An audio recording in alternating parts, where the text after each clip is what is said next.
Thursday. It's March 7th, 2024, and this is the Wellington Board of Finance budget meeting. We'll start with the seating of alternates. We'll need two alternates tonight. Okay, I'll make a motion to seat Britt Rothhauser for Christina Miles and Melissa Miller for Jason Wells. I'll second that. all those in favor? Aye. Aye. Unanimous.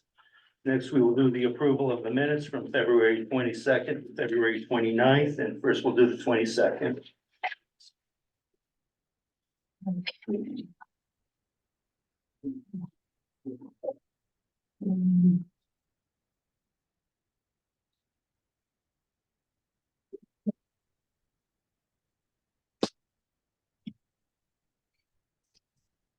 Does anybody have any changes they'd like to make to the minutes? Just give me a second. Okay. I'm shuffling through this.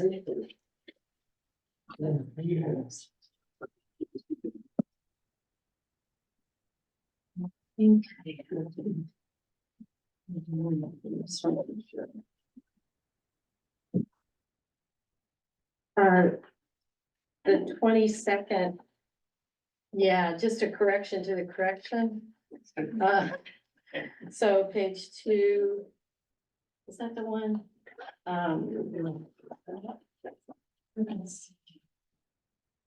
Oh, yeah, no, page 1. There's 2 places where, for clarification, we added, we should be adding building and vehicles to both the fire department budgets. It has building question mark, apparatus question mark, could that just be building and vehicles? Cause it's, the question marks don't need to be in there, that meant we weren't sure which it was. And I think it's in another place there too. Wherever there's another, oh yeah, up in line 5. Under approval of minutes, where it says building question mark, make that also building and vehicles, if that's good. Nope, that's it. Okay, that's it for the 22nd. Okay. And the 29th, Oh, should we, we're gonna vote on it. we'll vote on that one. No, we'll vote on it now. So, we will now vote on accepting the minutes with the changes. We need a motion from Yeah, February we'll do that. 22nd. Yep, we'll get a motion from February 22nd, 2024. Can we have a motion for that? So moved with amendment. Seconded with amendment. Okay, all those in favor? Aye. Okay, unanimous. Now, February 29th, 2024's minutes. Does anybody have any changes they would like to make to those minutes? Yes, it's with, let's see what that is, bottom of the discussion. I think it's at the. And. Okay.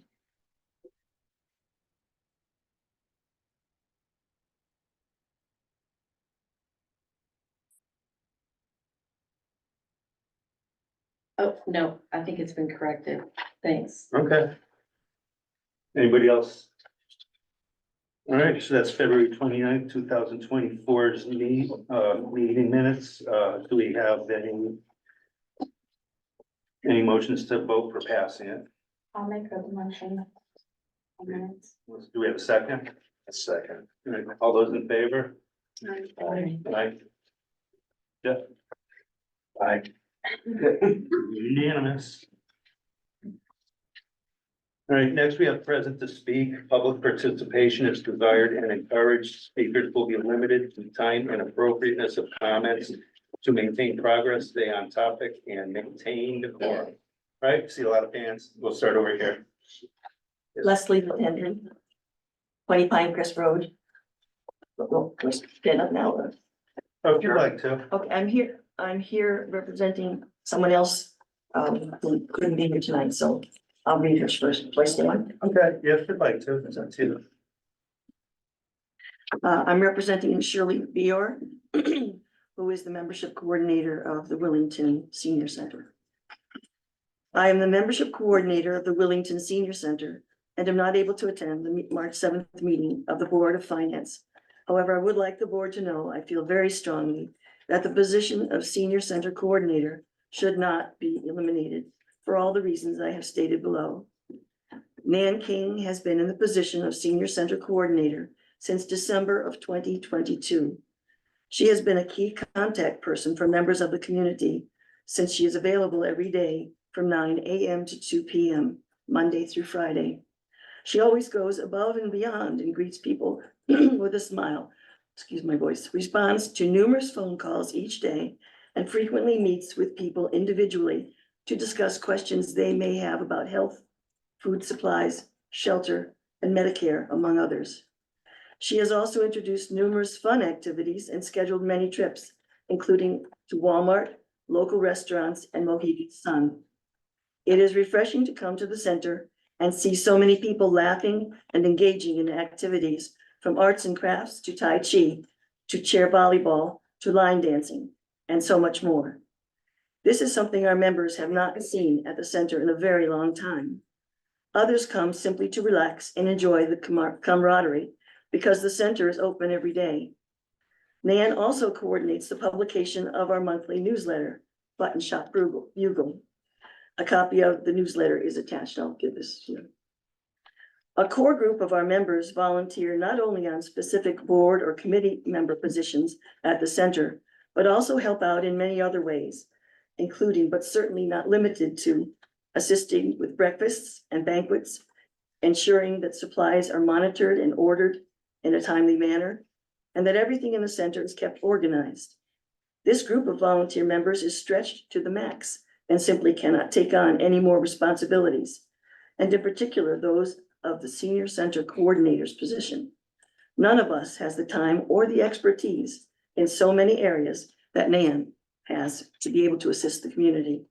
We currently have 191 members, 30 of whom have joined since January 2023.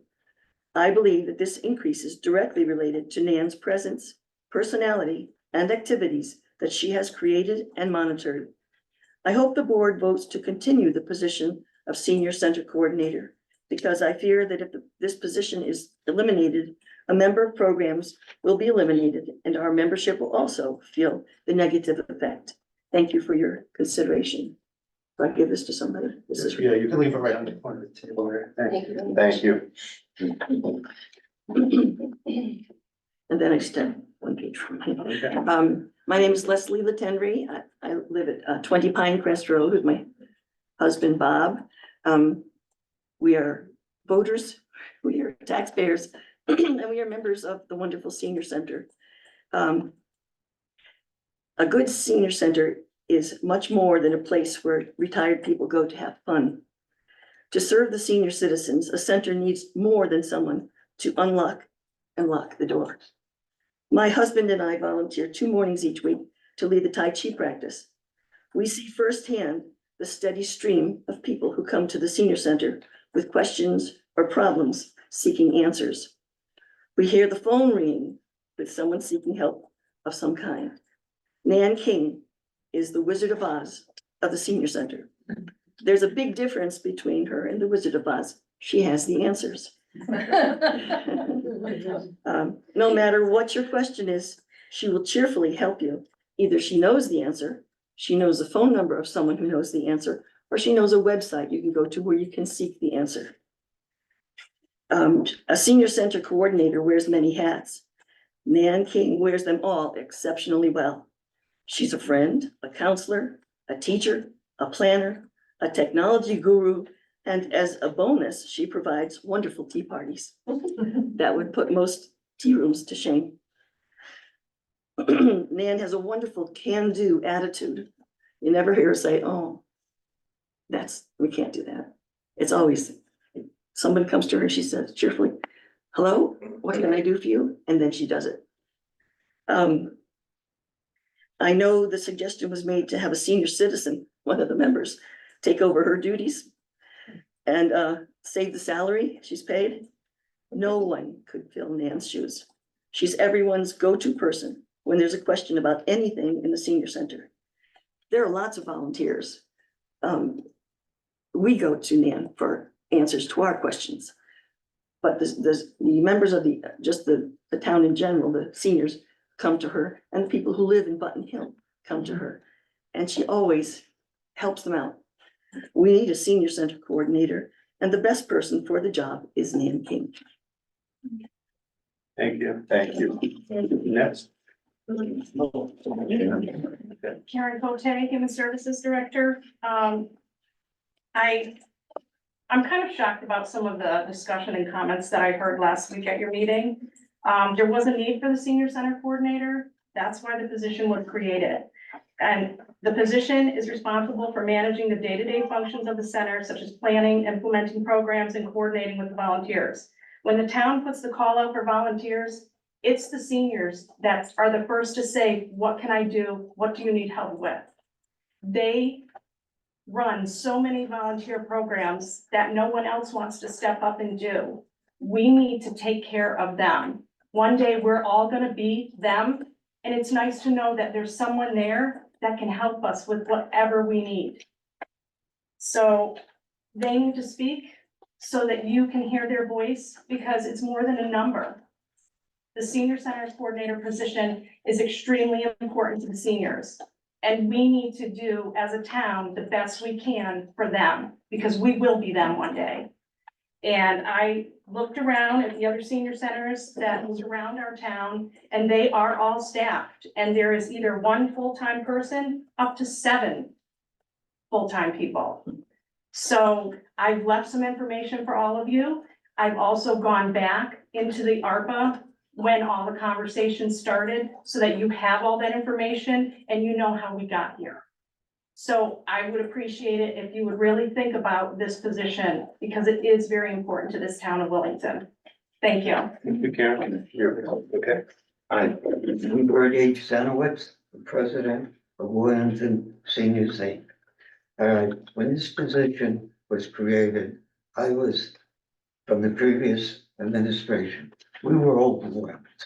I was at the interview process through the whole thing to create this thing. And basically, the senior center coordinator position is a resource for the senior community. It's important that the coordinator is here for people who don't drive and others who live in senior housing around the area, or could do the things that were required to run in the senior center. This position was discussed and created by the previous administration. The seniors have been trying for a long time to have this position created because of the amount of work required to run the senior center. It is overwhelming for volunteers. Thank you. Thank you. Do we have anybody else? Yes, sir. My name's Edward DeGata. I live on 23 Myrtle Road.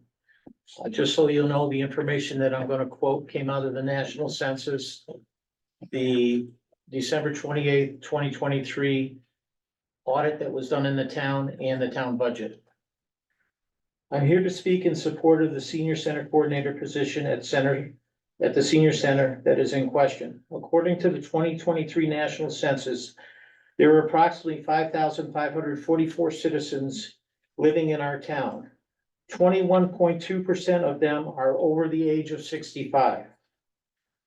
The number that are 18 or younger are only 13.1%. Last year, the town collected $17,743,992 in tax revenues. Approximately 40,000 was budgeted for the senior center building operations, which was 0.00291% of the taxes collected. Approximately $2,750,000 in taxes were collected from citizens over the age of 65. Our senior population. The position funding for the senior center is approximately $35,000 a year, which would be 0.00254% which is approximately 1/4% of the taxes collected. How much do you want the senior center in our town to pay? We pay taxes out of our retirement. Should we have to provide labor if we want to keep our doors open for our aging population? We do not have the expertise to answer questions pertaining to income assistance, rental assistance, safe driving courses, and other programs. Since this position was established by ARPA funding, the activity at the senior center has increased threefold, and I've seen this. We have 3 times the amount of people coming in and participating. This is a vital position. This is a vital position for the health and well-being of our senior population. Does this Board of Finance support the almost 1,200 seniors in our town? And that's the question I put to you. We comprise almost 25% of the taxpayers in town and are the most underfunded. Thank you. Thank you. Ma'am? I'll probably, build off Ed's thing here.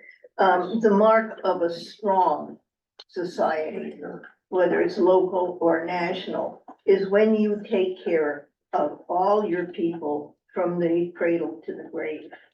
We take care of the children, and, as we do in the schools, we take care of the working adults by keeping the roads cleared, et cetera, so they can go to work, et cetera. And now we have to take care of the older people. The senior center isn't a place for activities. It's much more than that. It's a gathering point. One of the most built-in genetic things in our makeup is the need for personal contact. And when you get older, so all of you will realize that personal contact becomes an issue. People die. Your spouses die. Your friends die. Your friends move away to be with their children. Your neighborhood changes. Your children take a job 2,000 miles away. And all of a sudden, you are one person living by yourself in a senior housing. And that is totally detrimental. The depression caused by loneliness is a major physical illness unique to seniors. And so this isn't only a part of our social life, it's part of our physical health. And it makes the whole community stronger when each age segment is supported. So it's very important. The senior center is also the only place in this town where you get together every other month. You go for breakfast, which lasts about 4 hours, it seems. Endless cups of coffee, all ages. Anybody can come in. It's not unique to just that age. So the senior center isn't only a senior place. It's very, very important for the health of the community and the atmosphere of the community. If you want to build this town economically, you have to make it inviting to people of all ages. And this is one of the ways we do it. Okay.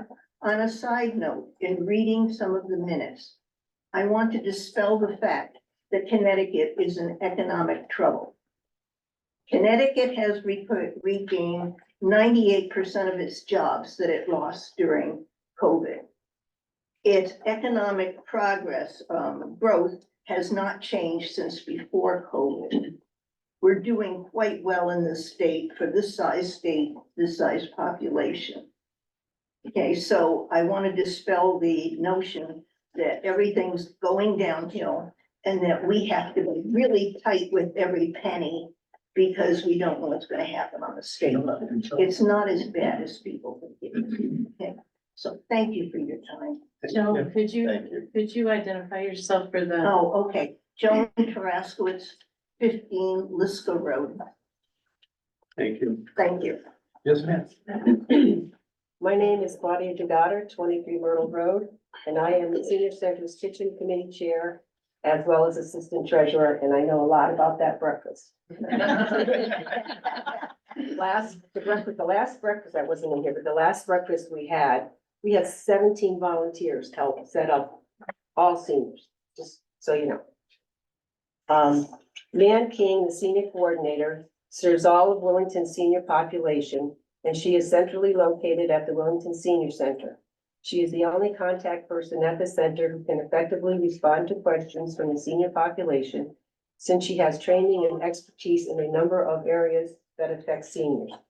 And as she has demonstrated, if she does not know the answer to a question, she will find the answer or refer the person to an appropriate source. Her job is not limited to just opening the center's door and answering the phone as the previous volunteer did, which was mentioned at your last board meeting. We feel that Wellington seniors are undervalued in this town, even though we volunteer on many boards and commissions and already put in many volunteer hours at the senior center. 4 senior center volunteers, including myself, are commissioners on the Wellington Housing Authority. Hundreds of hours of volunteer time from seniors benefit everyone in Wellington. The senior population also makes up a large portion of the taxpayers in Wellington, and we are stable, longtime residents and consistent voters. The senior center coordinator position is the only one dedicated to this age group in the entire town of Wellington, and we need this position to ensure seniors are taken care of and not forgotten. If anything, this position could benefit an increase in hours rather than a decrease or potential elimination. Thank you. Next. Hi, I'm Colleen Peck, 272 Talon Turnpike. I'm a human services assistant and I'm a member of the senior center. I have volunteered and worked with Nan for the past 4 years. Nan is compassionate, knowledgeable, professional, and hardworking. I've seen her help several people with medical equipment. She determines their needs, runs down to the shed out back, grabs the wheelchair, crutches, for whatever is needed, and comes back up and teaches them how to use it. She fits crutches, she makes sure that everybody has what they need. And if they need it for a long period of time, she takes care of that as well. She is knowledgeable with Medicare, Medicaid, renter's rebate, and fuel assistance, to name a few. I've been over there working on projects with her and I've left because someone has come in and has needed help with a bill, electric bill. They didn't understand it. And she drops what she's doing and she takes care of them. She's been instrumental with the programs, including line dancing, cheer volleyball, cornhole, and comes up with countless arts and crafts every week. She comes up with one-time programming such as drumming. She orchestrates beautiful tea parties 2 times a year, which are amazing, and more people come each time. It's like its own little town there. As a matter of fact, they had a ukulele class this afternoon, and right before I came here, I saw on social media a buzz of conversation about, we need to find ukuleles, because it was so much fun. That's what Nan does. She has provided in the past COVID and flu shots for our community, not just the seniors, for the community. Dan and I go to the Midwest Food Pantry once a month to pick up food for our food pantry. And when we're there, she determines the needs for the seniors that can't get to our food pantry, that live over there, that don't have a car, or they can walk, but they can't get over here. So she brings back food for them. She determines the things that would be good for them to have. And she does that every month. I don't know of anyone who could connect with and provide for our senior community and in that position more than Nan King. And I don't support the removal of the senior coordinator's position. I think it's very important for our community. Thank you. Thank you. Thank you. Next. My name is Maxine Kazakowski. I want to know who and why they're doing away with her position. We aren't, I don't think anybody suggested, anybody Pardon? said we're doing away with a position. Nobody said such a thing. They were doing away with a position. Nobody. There were Then they're just questions doing- asked, if you read the minutes from last meeting, Pardon? there were questions asked about the position. That doesn't mean that anybody's gonna eliminate it. You suggested Well, that why are a we- volunteer do that job. Protect our positions. I didn't In the suggest minutes, that. Got in the minutes, that's what it is. Not what I said. I'm not saying Yeah, either, but okay. in the Somebody- minutes, somebody on the board suggested that a volunteer should take over that position. It was mentioned. It's Why discussion. should they, when every other There's no town vote. has several people in their senior centers? Well, one of the jobs of a board of finance is to ask questions, you know, when it comes down to voting, that's another matter entirely, you gather the Who's gonna information. vote for the What's that? position? Who's gonna vote? We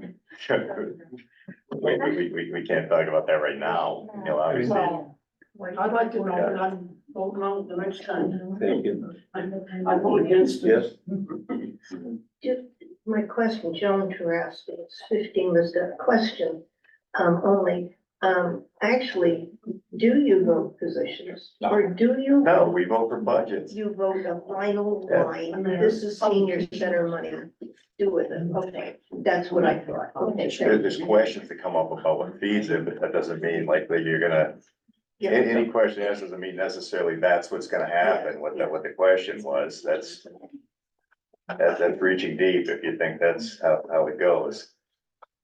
I, Why should volunteer? I've been on the board, I was on the board of finance, I served on the board of finance for 2 years, so I understand what you're going through. The one thing I wanted to bring up is, and when I made my statement, is the amount of money we're talking to is very small.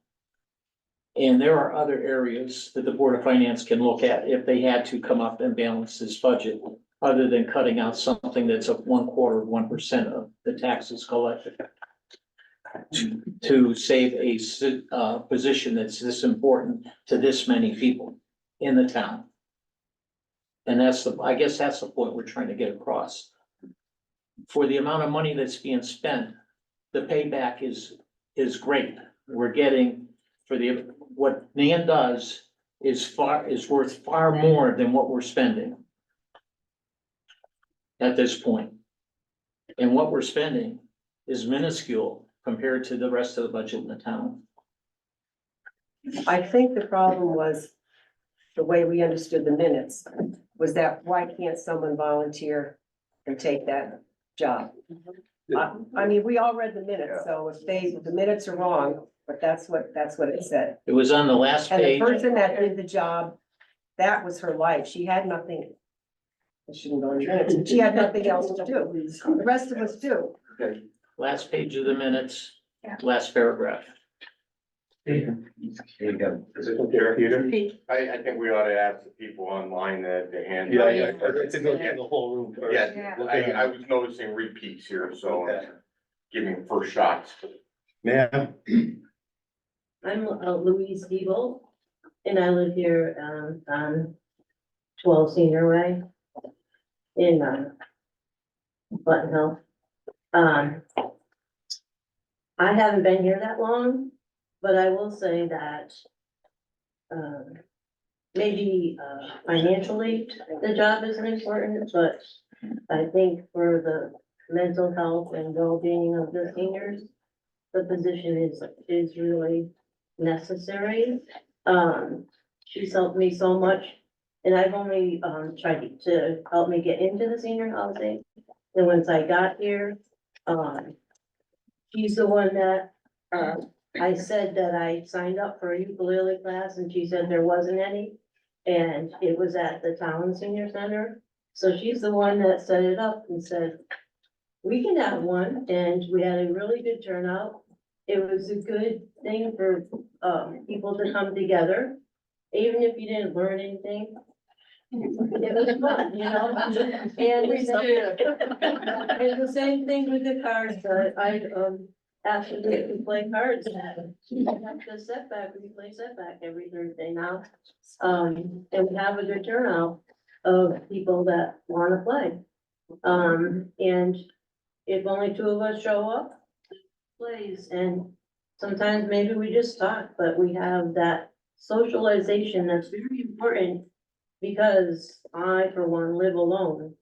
And it is true, like, you're used to having somebody else, and all of a sudden you find yourself alone, and it is, it's very hard to fill it that way when you're not used to it. So, I think that what Nan provides is very important. Those.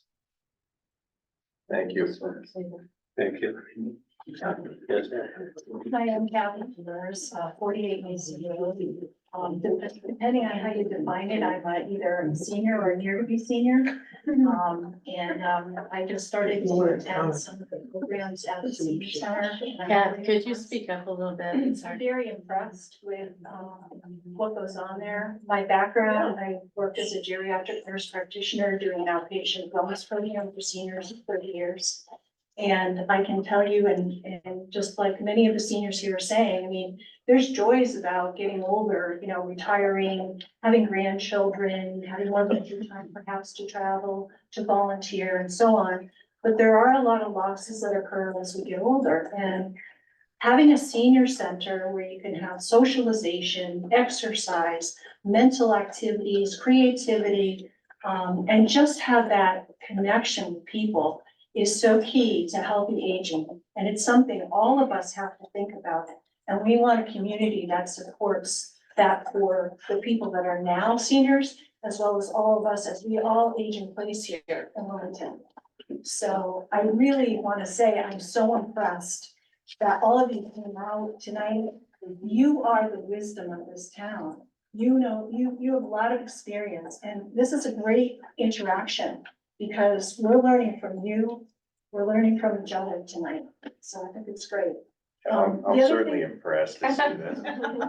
The other thing I did, because I had heard about this Tuesday when I was at the senior center and I was concerned, is, and maybe Karen's done the same thing. I'm sorry if you've done some work on this too. But I contacted 10 other towns that are regional, and just to find out what their senior services were like.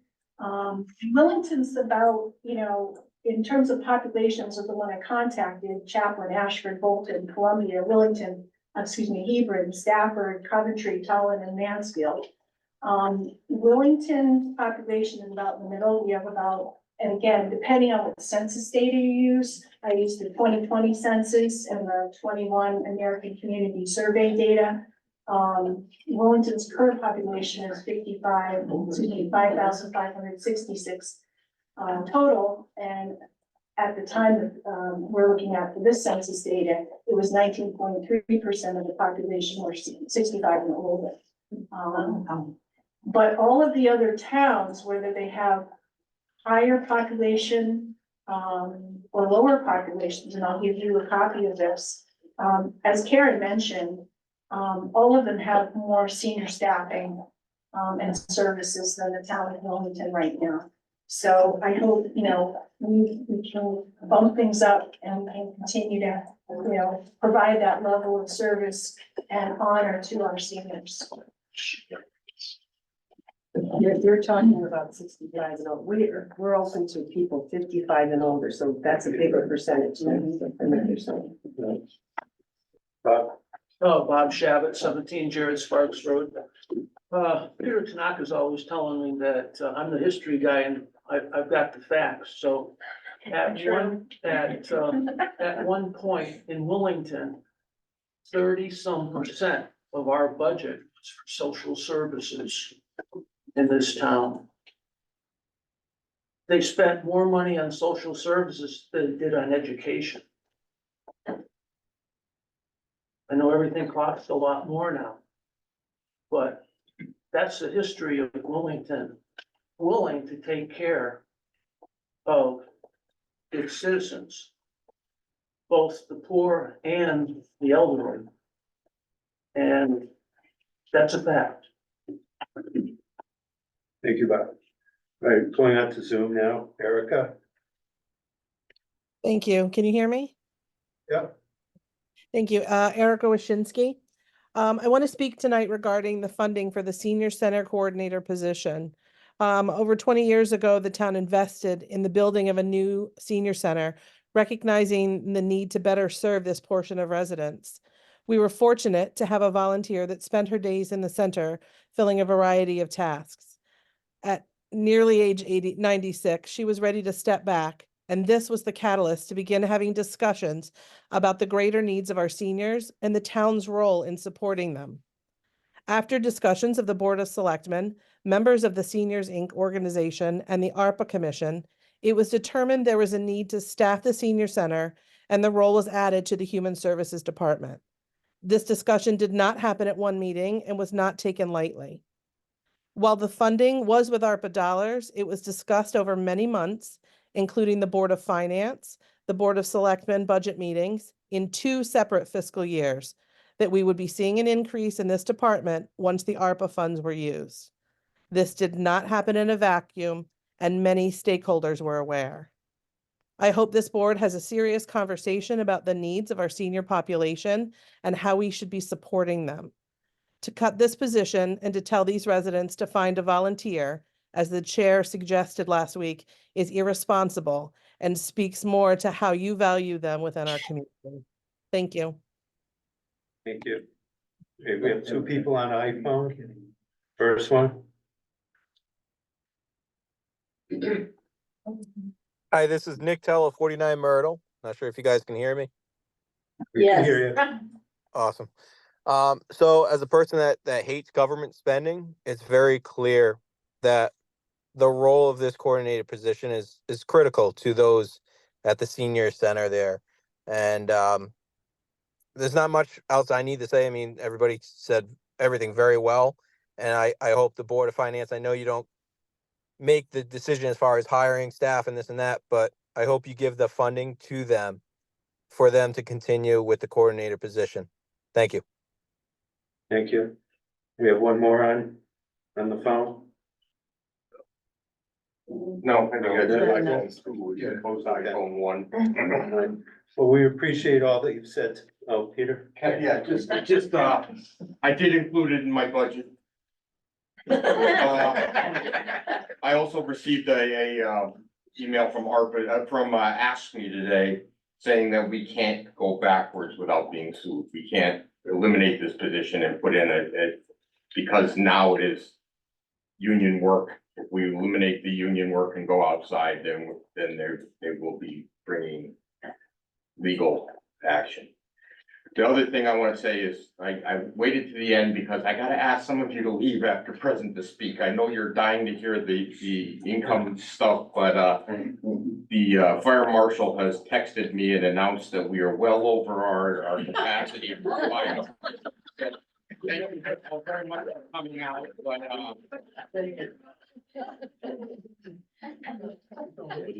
All right, again. Can I just say Go ahead. something?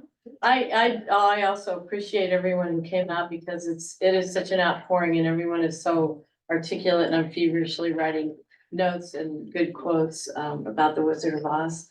And no, about the points that you're making. I just want to clarify that it is true, we ask questions about potential cuts, but we don't line item edit any budgets. We don't have the power to do that. But yes, it can inform a cut. In this case, if we were to say, there would be a cut for 35,000 or whatever, the senior center would decide what it would do with that in their budget. But it's pretty directly, I'm sure, in your mind that it would be for this. So yes, there is a disconnect. Technically and legally, we don't. Oh, give that back to me, please. You're always stealing my pen. So. It won't hurt him, it's just plastic. Well, but I did want to say, you're not wrong to have spent your evening doing this instead of playing the uke and doing some Tai Chi and a good game of setback, which is where I'd like to go too. Yeah. So thank you for this, because it's definitely what public policy is all about. Well, the only thing I'd like to add is, when you're talking about this position, you've got to actually separate it from the current funding for the senior center. Because that current funding for the senior center is to support the town building and what happens in the town building, not the person who's working in it. Gotcha. I know it's in the human services. I just, also want Transmit to it, say, you know, discussions are fantastic. It helps us, even if you don't necessarily agree with what we're saying. It's a good way for all of us to communicate, and it's great that our town, there's so many people here tonight to see. I've been coming to a lot of town meetings over the years, mostly planning and zoning, as everybody knows, but it's really good to see all of you out here supporting what's important in our society. Thank you. I haven't seen this many people since planning and zoning. Yeah. For the traffic. Don't say the W word. Don't say that word. Yes. Well, without Nan, we Yeah, wouldn't one more. have setback, or the equally. Nan, were you gonna say something? Yeah, hi, I'm Nan King, and I'm the senior center consider. Now, they said everything I was gonna say. I have a couple of things to say. The senior center is important not just as a gathering place for seniors and their families, but also as a place that's the hub of information and resources for seniors and families in Wellington. This position is vital to the strength and health of the seniors in Wellington. The senior center coordinator provides services otherwise unavailable in our community. The coordinator provides assistance with questions about Medicare.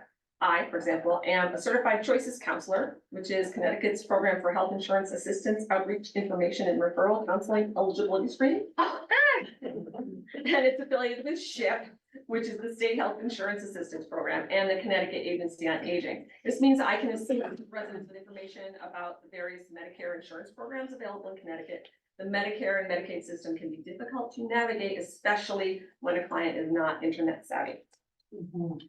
I provide assistance with connecting beneficiaries with state and federal programs like the Medicare Savings Program and introducing them to different plans, et cetera.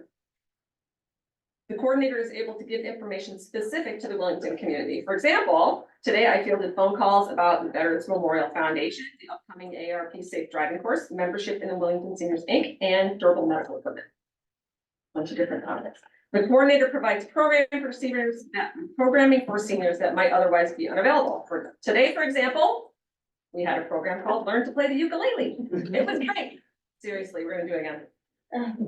But I want to stress that this position is not always possible for volunteers. I know that Jean did it for years and she was great. She was the secretary of the seniors and she did secretary things. But the coordinator can have qualifications that volunteers might not have, in particular, education and certifications that are specific to social services and knowledge of state and local organizations and institutions. The Senior Center Coordinator provides important services to this underserved population and should not be fewer hours, nor should it be eliminated. Thank you. Thank you.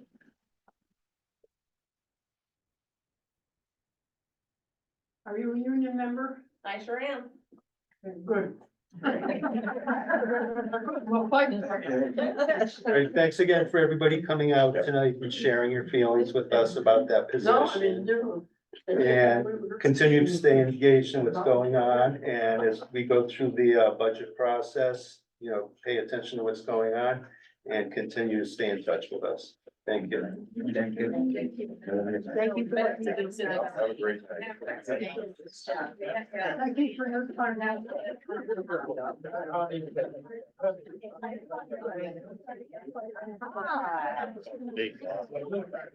I gotta get this.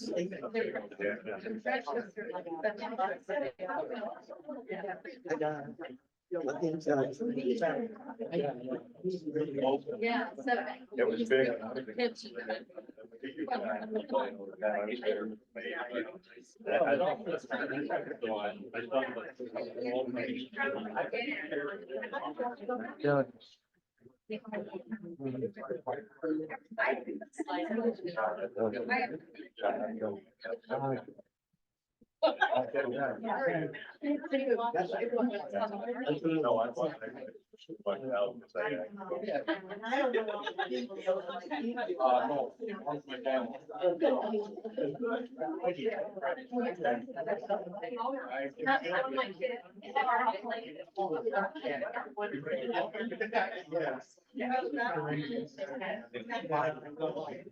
My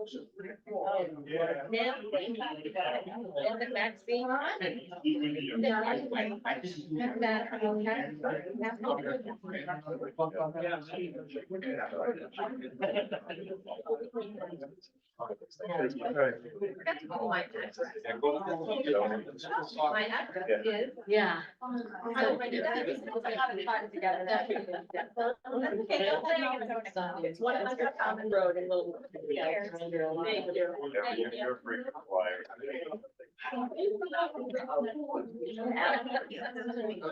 This is why I'm here now. Yeah.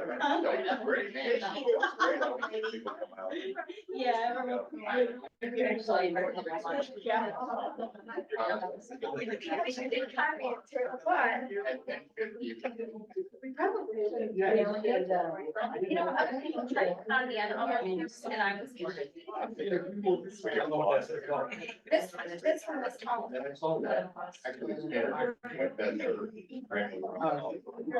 That's a Kelly. Yes.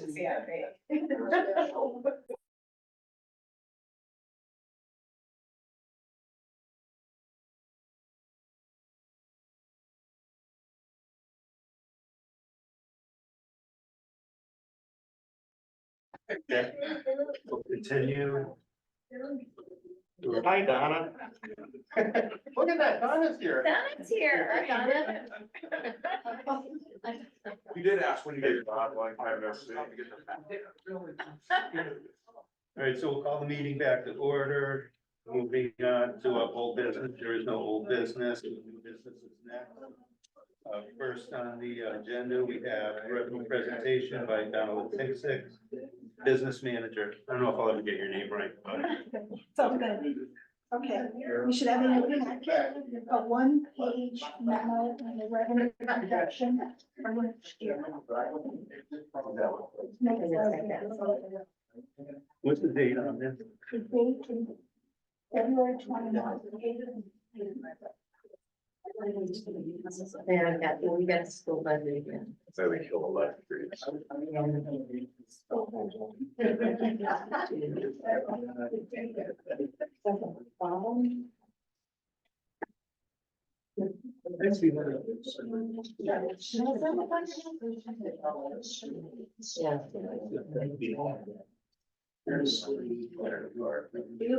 Fire department. That's true, that.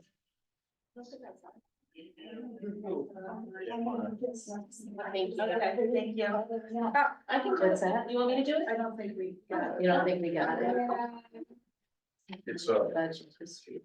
what's it look like? Took them a while to get out. Nobody has it.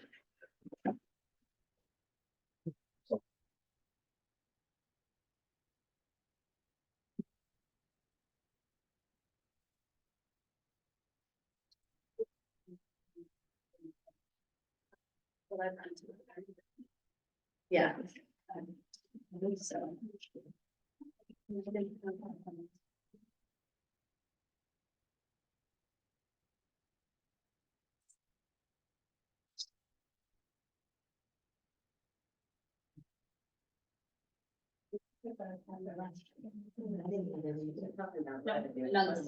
Oh, okay, good. Got it. Oh, shoot.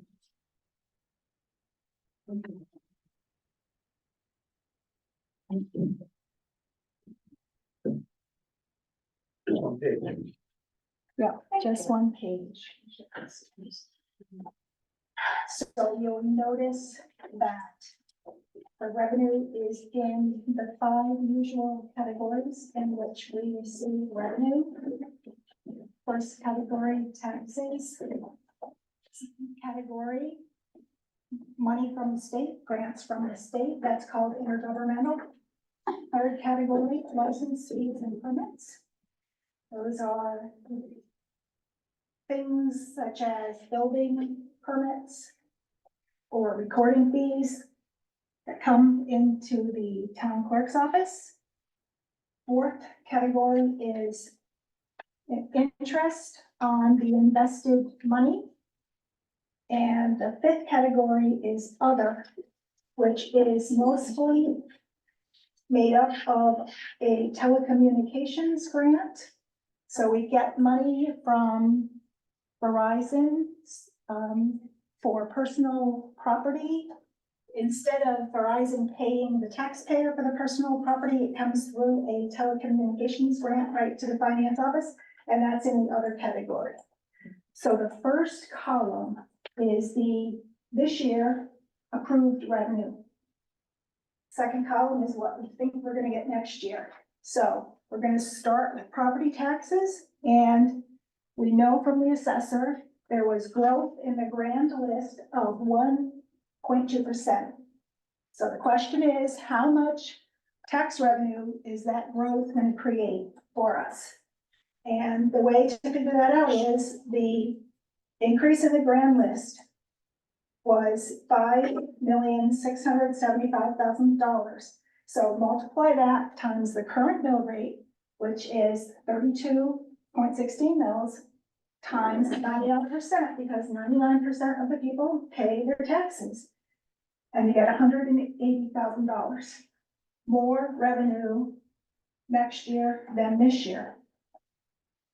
And the growth of the grand list was mostly due to personal property on an increase in assets that was declared by FedEx and Eversource. 3 new homes were completed, 7 are under construction. We still have a tax loss due to crumbling foundations. So if you look at the variance,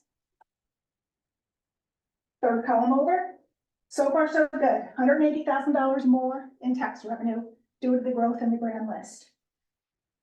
Okay, next category is interest on taxes. So people who are paying their taxes late are paying interest.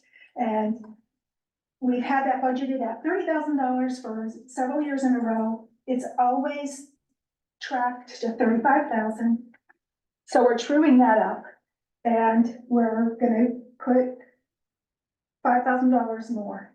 So far, so good. We have $185,000 coming in next year in Texas. Okay, the second category is grant money from the state, and the biggest grant is education cost sharing. That's about $3.4 million. That grant is increasing about $30,000. So we have $30,000 more in intergovernmental. So far, so good. License fees and permits. So we spoke with Mike D'Amato. He said no new big building is coming. So we have a little bit of an increase there. $7,500. Investment income. All right, this year we thought we would get $50,000. So far this year, it's almost $200,000, and there's 4 more months to go. 2 years ago, we put $75,000 in for interest income, and we got $5,000. So this year, we're projecting $75,000. Interest rates are high now. Don't know how long they're gonna be at the rate they are. So conservatively, for a number, I picked 75,000. Other revenue, slight decrease, and that is because the personal property is depreciating. That's the cell tower equipment. As that depreciates, we get less income. So anyway, total revenues all totaled up $248,000 more next year than this year. Just on the revenue side, the last piece of revenue is the fund balance. Last year, we applied $1 million. I don't think that we're going to have $1 million to apply this year. Conservatively, I am projecting 500,000. We'll see in the next couple of months how the budgets are going. Maybe we can get 600,000, maybe 700,000. Let's just say we put in $500,000, do our math. When you add it all up, compared to last year, using $500,000 from fund balance, you have less revenue for next year than we have this year. Does anybody have any questions? You follow that? How it all flows? But you're saying in this year that we're budgeting for, we have Yes. less revenue than we did last year? Yes, Okay, but you're not counting how the interest rate, the interest income is tracking. Since we budgeted it for a fourth of what it's already accumulated. Am I right about that? You said you are right. 200,000? I am budgeting for 75,000, Okay, and it could be more. okay. It could be 75,000, or it could be more than 70, could be more. Could be more. This year it is. Yeah, but no, I'm not questioning why you budgeted conservatively, because I kind of buy that. Yeah. But I just Oh, but if we put was asking about this year that $200,000 we're budgeting for now. I Then mean, it that we're, would be, then it would be 100, so if we put $150,000 more in there, yeah, that would be more revenue. That would be, so if we have 250,000 less and we put in 150,000 more in revenue, then we're $100,000 less. Right? but that just feeds the fund balance generally, right? At the end of the year goes in, that becomes part of the fund balance. If we underestimate what the interest revenue will be, that comes in does quite a feed bit it. higher. That is correct. It feeds the fund balance. That's Okay, correct. gotcha. Revenues close to fund balance. Revenues and expenses close to fund balance.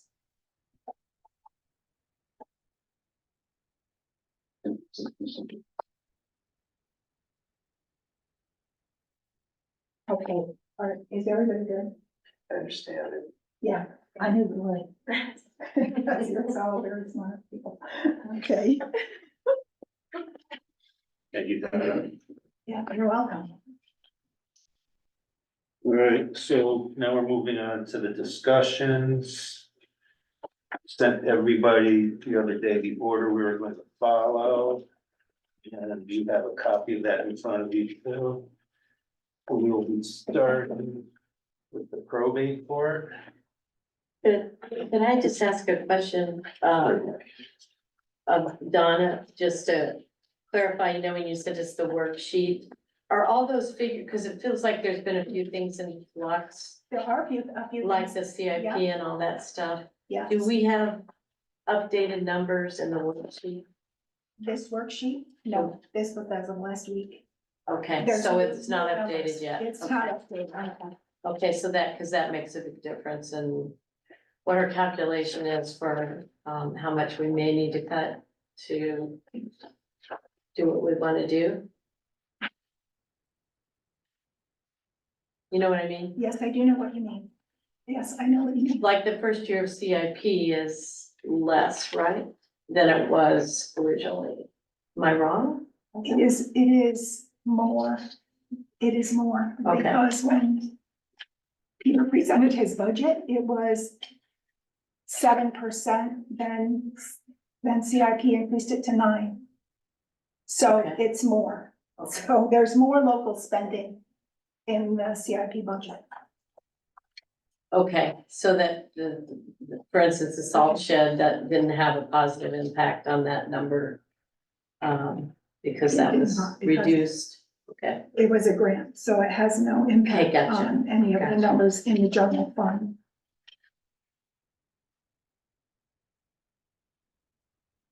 and all these other numbers are solid, like no one's tweaked. And just this time of year, it feels like sometimes numbers are tweaked, but as far as you have a few things to update. I have a So, few things to Okay. update. The probate court came in. So that I have a number, but it's just not in the spreadsheet. And the auditing services is going out to bid. That has just a placeholder in there. So there's a couple of things, maybe a couple of CIP line items that might change. in the next, Okay, couple of weeks. thanks. I just wanted to know. It sounds like we're fairly close. I just wanted to know. I think you're fairly close. All right, so probate court. Anybody have anything to say regarding probate? Very small budget. It's a number that they send us, Yeah. we Yeah. we don't. We don't have anything. We don't. It's like Region 19. Yeah, We don't have much to say. So move on from there to the elections department. Sunny presentation, that most of the increases there are because of state mandates regarding the early voting. We're going to be getting tabulators as well.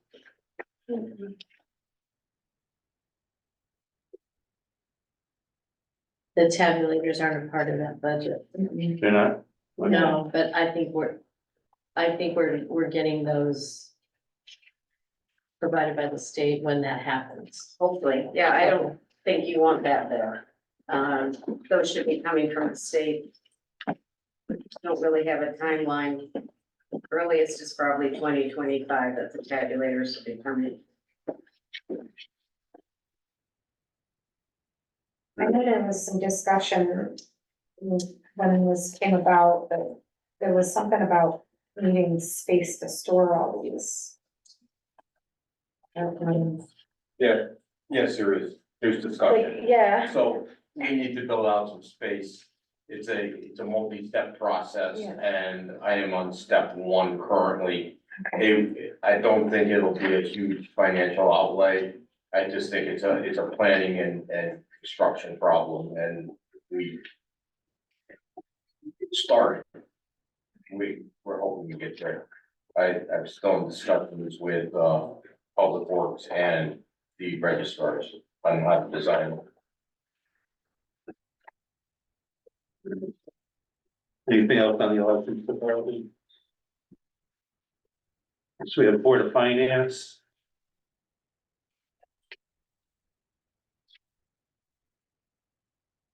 That is what it is.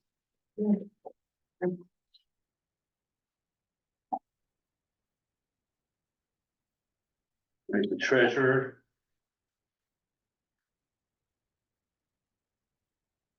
And the big thing on that is he's just not sure what the fees are for the bank, they'll be charging on. So we don't have an answer on that yet. No. Okay.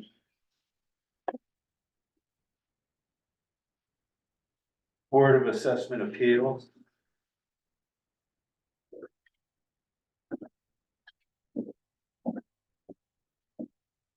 Nothing.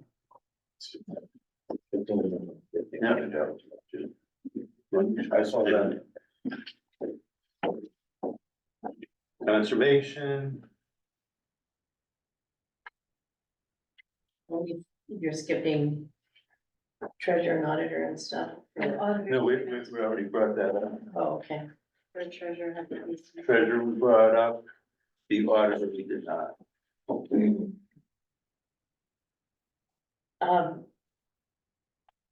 I want to just bring up a little thing with treasurer. I think we should take that 6,000 out.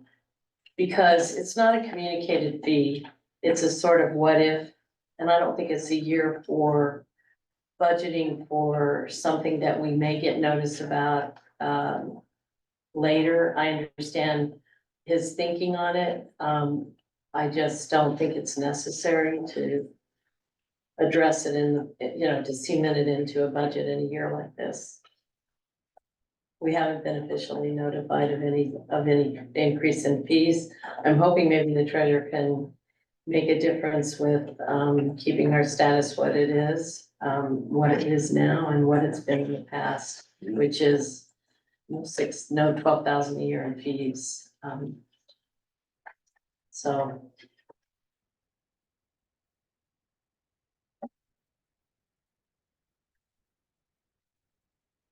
Well, we'll discuss that at appropriations, correct? Correct. Yeah, but I thought you're asking for discussion, so Yeah, I I am. just wanted to lay it out there. Okay. I mean, these small figures that you Yeah. had the other day, Well, they do I add was up. talking about 500, Yeah. not 6,000, you're getting up. And there we're in a little small bit, yeah. town, we're not You gotta look at incorporated. a lot of $1,000 numbers. I to take know. them down. I know.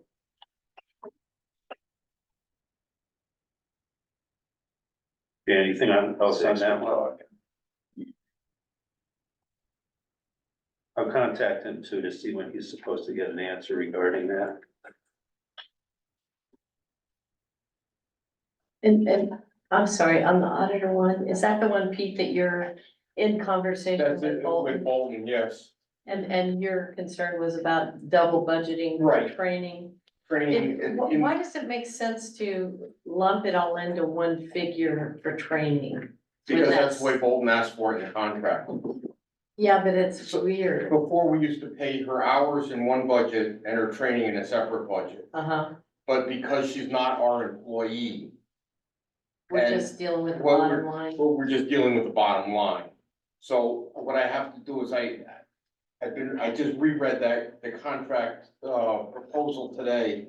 And I'm still not sure exactly what it says. I'm gonna have to consult with our attorney and with the town of Bolton still. It's that I've had problems this week. If that's in the contract, is that training for the auditor, his or herself? Yes, I mean herself, yes, and that not other people in the Not- staff, yeah, just. right, Just the just the auditor, training. because the assistant auditor is our employee. So Okay, we have, there will probably still be a training budget because we have to train our employees. understood, yeah, And, I believe she's coming up for a fair amount of training here shortly. okay. One of those things I'm still digging into to figure out. Just to clarify, you're talking about the assessor. I kind of thought, Okay, You thought that? it seemed kind of. Yeah. Oh. You're talking Oh, so about it's the the assessor. Oh, I was talking about the assessor too. Okay, The good. line item is Thank auditor. Oh, the auditor is her. That's okay. That's okay. No worries. The auditor, Is she union? No, oh, I don't think so. no. The contract for the auditor expired with our last audit, so that is going out to bid. okay, So next we have conservation. Tiny one. What's planning and zoning? I don't know, can we get anything out of that wall? I'm probably need to recuse myself from that. It's getting kind of big there. I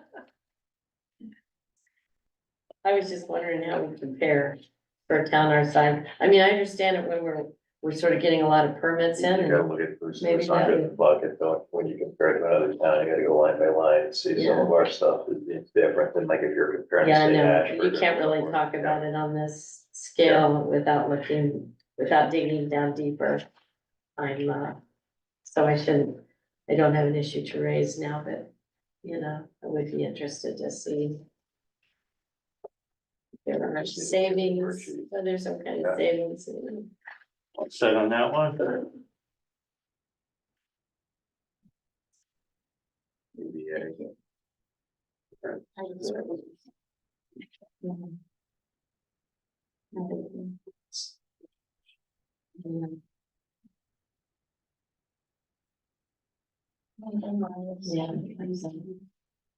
Yes, and I was just suggested. EDA. If you're going, you can see the line by line. This one. Yeah, And I wasn't even sure that. that's a good thing, well, we're not in economic development. Is that under this stuff? That's a separate budget. And so there's the zoning board of appeals as well. It's tiny. Economic development,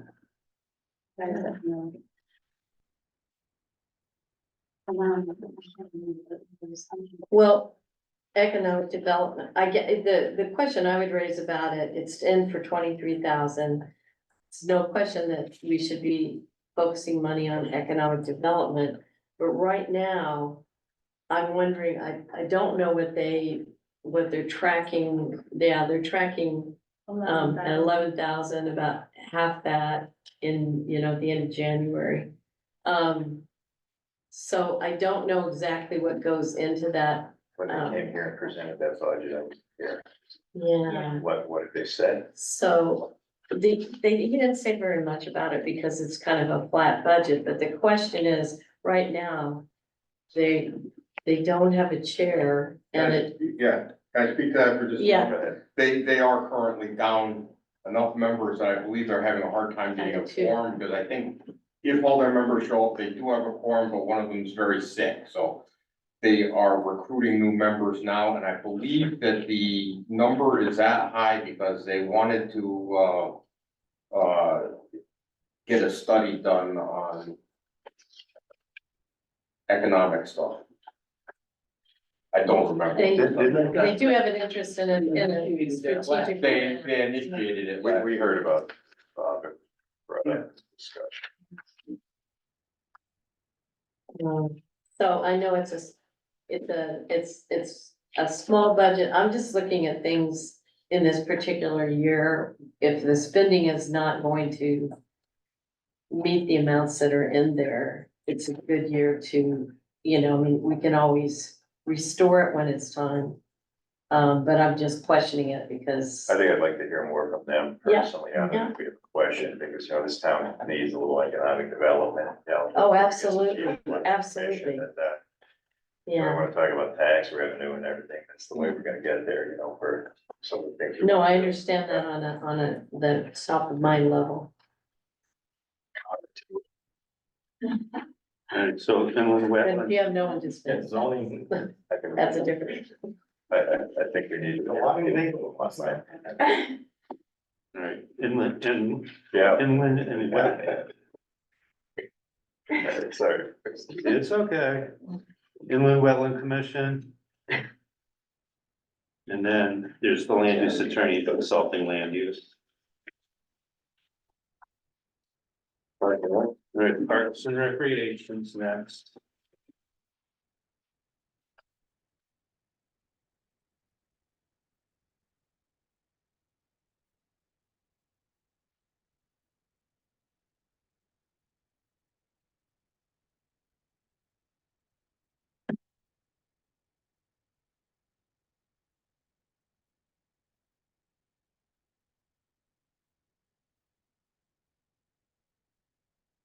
One thing that stuck out to me was the RRAC field maintenance. It's requesting $10,000. That's what he got last year. So far, he spent $740.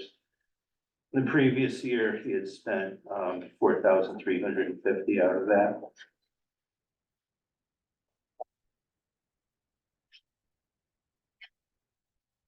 How many years has it been that number?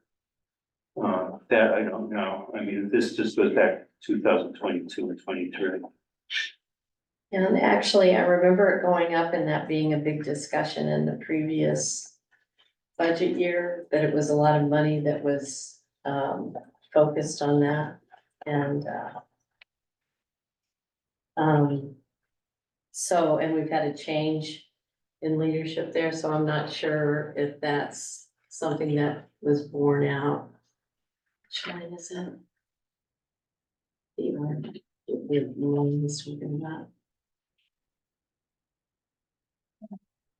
Yeah, I can see it.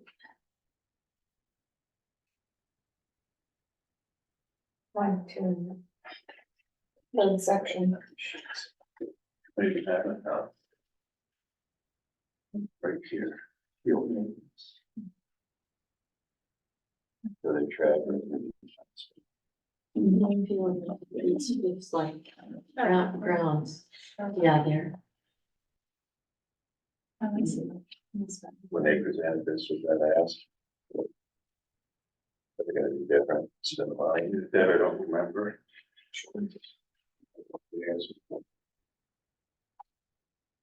Yeah. We should make a note of Since we have a new director, we should ask him, what, but they, That question. it's true, we're not in the groundskeeping months per se. You know what I mean? So it's not that surprising that it, Yeah. And they didn't spend too much.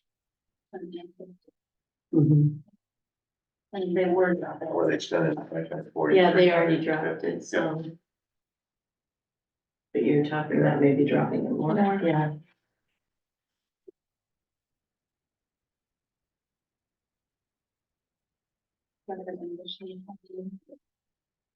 And you've got some smaller ones too that they never spend money on. That's the safety training courses. The safe boating course, the arts course, and the babysitter course. That's for their health, right? When you have these summer I'm not help. sure what that is for, but I'm guessing that they haven't had those courses recently for a lot of the same reasons they haven't had a lot of other youth stuff lately. It was COVID kind of tamped down the momentum on teaching a lot of those. They said if he's gonna get them going, it's gonna take him some time to build the momentum back up to get the.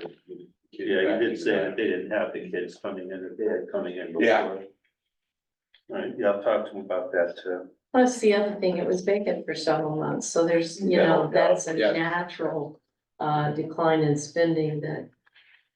Yeah, I think with a brand new director, we, And Should be he's really been working careful. pretty well with Karen as well, so there's a number of training opportunities coming up that I know that they're both working on together. for summer camp and stuff. And for all For all the all programs kinds they of collaborate programs. on, yeah. Yeah. Yeah.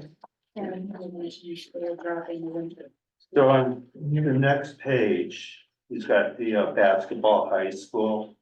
And they've asked for $5,500 going back to 2022, 2023, and each year they don't spend anything out of that. I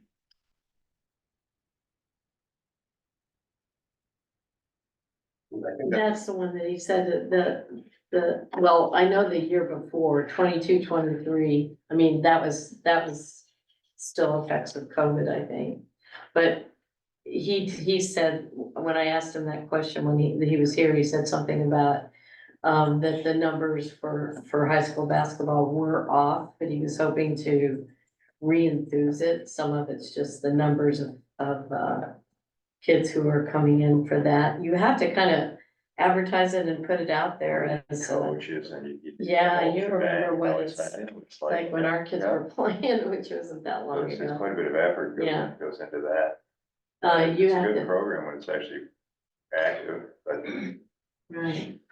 I think I don't know, I have hopes for this new person being sort of energized and wanting to build up some of our programs that have flagged during COVID and also during the change in leadership there. You know, well, there were some areas too where he had cut money, where he saw money wasn't being spent in the past.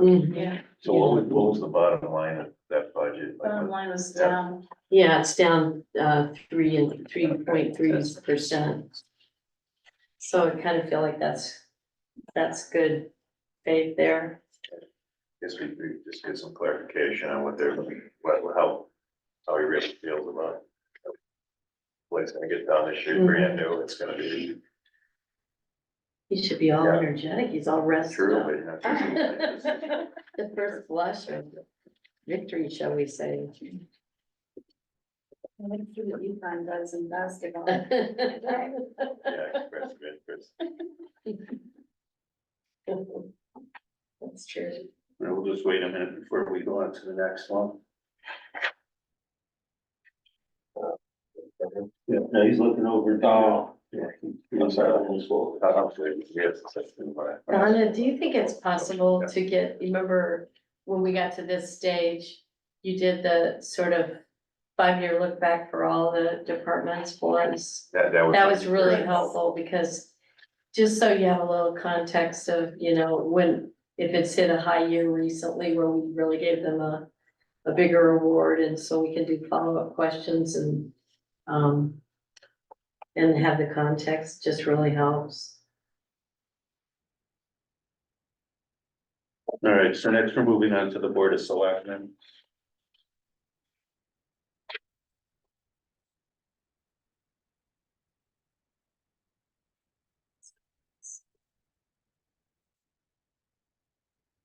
You have that? Yeah.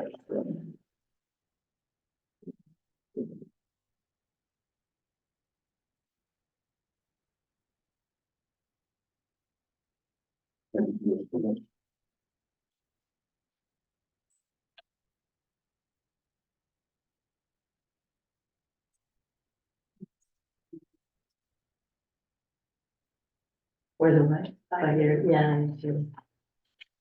The whole thing would be set, so with the full, so. Yeah. Yeah. What was the assessor again? What's that? What was that increase with the assessor? That's the. Oh, okay, all right, thank Contract, you. yeah, Thank you. payroll. Sure job. Started with Bolton, okay. Um.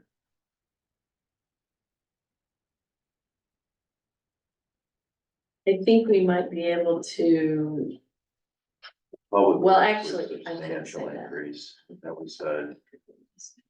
We talked about storm drain. Storm drains, Yeah, Tree removal. where are you in the public works? One? like 311, just, yeah, those. The increase was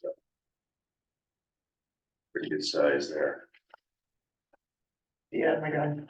No, no, he wants that guy. I didn't think the budget would support that this year. I had a long discussion about that. The big increases are in asphalt, sand, tree removal. Storm drains. Storm drains. Yeah. And the storm drains are going to be an issue this year because of the rain, the recent rains. You go out for snowplow bids next year or this year? I think we go out for bid every year, but Well, it used to be. 2 years, yeah, we're having, I don't believe we have a bid this year because, if I remember rightly, nobody bid. So it was an issue. Well, it got to the point where, yeah. Yeah, we're paying, less than the state because the state pays a fair amount, the state's not getting the bid. Because of the equipment, insurance and fuel costs, it's just making it prohibitive for people to plow for somebody else. Yeah. All right, we're just gonna We break for. do have an extra vehicle and, we are hiring per diem drivers. So we don't have a, contract price or, benefits involved and we were really lucky to find a guy this year who's a retiree, who's got a pension, who can do it. Drop of a hat, so. I do remember Troy saying that, they've got enough sand for another year and a half and that he only put, he used to put 14,000 in, but they've changed the recipe and that he could do without that. Because, I mean, we have enough sand to take us through because we're using so much less. So even though we put it in for a request for 6,000, I think that's, I believe you're correct that that's something that he could take out of his budget. It's just that if we take it out this year, we'll have to put it in next year. Because, we will have depleted our complete supply. We've also had pretty light snow. Yeah, we got lucky this year. So far. Let's not Last 2 years. Yeah, I mean, you're still using could the, be luck, could The be salt we've trend. been going through. well, yeah, you use that no matter what. Yeah. You know, Use that if you think it's gonna snow, because you gotta get it down underneath the snow. Mhm. You gotta go 80 on the roads all the time. You're going You up. know, all the time. Ride your car out, but you can't use traffic. Okay. I've, we had one or two incidents this year that were I just brought it for you. No, yeah. slippery roads. Fast cars, not a good mix.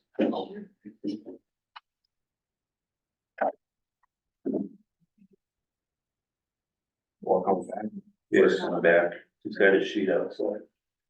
Those questions. Well, this is the one that I mentioned something about that I think we should do in this budget year, we should look at, and that is the part about the bulk waste disposal and you know, where it's been budgeted 80,000. In the last full year, we spent 60,000, we carried it over for 80 again. This year, we're trending right around 60,000 also. So I just think that could be, even if we split the difference, I mean, we could take it at what it's trending at and take it down 20,000, but if you wanna do less than that to leave a little, I think his budget has room enough that you could actually take it down to 20. And he wouldn't be in a big, I don't wanna sound disagreeable. I'd go down 10 because there's new solid waste, yeah, he did say that. legislation coming through. I just had to sit through a 2 hour Zoom meeting on that today. Is that in effect though for this? It's not in effect, Yeah, but it will be July 1st if the legislature passes it. So I would be careful about taking it all the way down. the only thing I would say about that, Pete, is if they pass it, it's usually not immediately. In effect. October 1st. You gotta get, yeah, so the last couple months of the year, I think, Well, It's all- it would be the last 8 months. yeah, of our right, it budget would be the year. last 8 months, sorry. So How about 15? hey, you're the Board of Finance, I don't have to vote, but I got it, you know. I like the 12. I'm just seeing the handwriting on the wall. We're talking about the bulk waste thing and but you had stuff in your own notes. Yeah, you might want to go back to Public Works. Or you're in the education budget. Yeah. Oh, you got it all.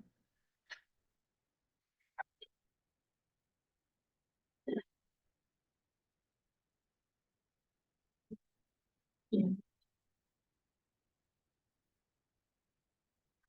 Well, the other thing there that's also under, kind of under transfer station, the general supplies too were also.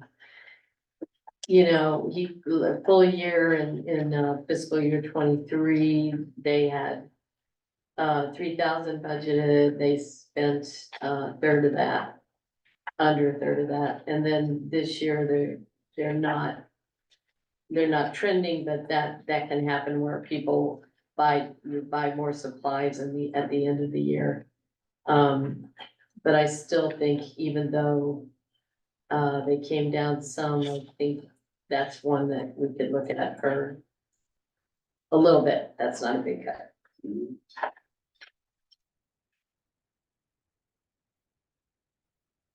500 to 1,000 maybe.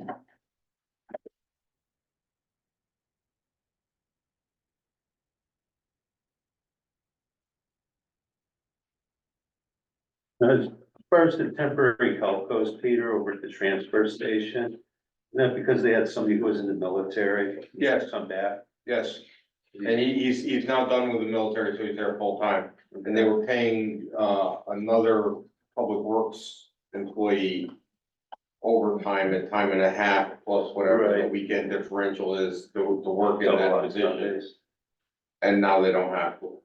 So they have is it like a new part of an employee, or is it No, what they did was they part of the position? they hired a position, Okay, but he couldn't, until he retired from the military, he couldn't make it every weekend. So he is now fully retired and is making it every weekend. okay, so we don't have to pay OT. We're not paying the OT. What Correct. line is We that? still have to pay OT if one of them ends up sick on the weekend or needs time off or something. It's It shouldn't be as much. under cemetery, it's the third line down. 0351 127. Oh. Okay. Temporary help. Is Oh. that just for the transfer station? Temporary Under help? the transfer station. All right, because Public Works also has temporary help. They use a fair amount of temporary help during their high business time, snowstorms, et cetera.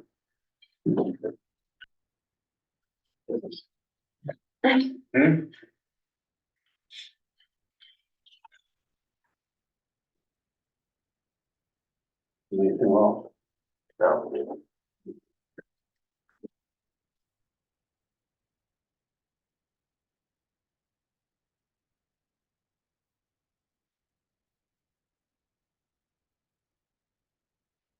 right. So anything else on the Board of Selectmen's budget?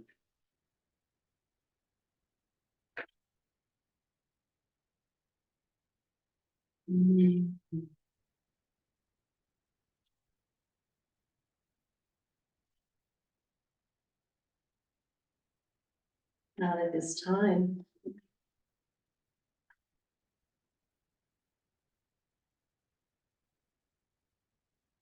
Oh, you mean, I thought you were doing public works, but I guess there's not much else in them.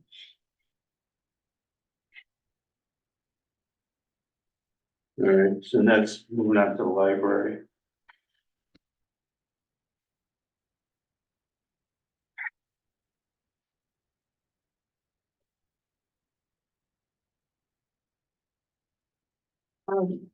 Donna, I just wanted to ask you on the bonding part, you know, the debt services. Will those projected budget numbers change at all depending on what happens in in year one, it wouldn't make a difference, would it, or would it?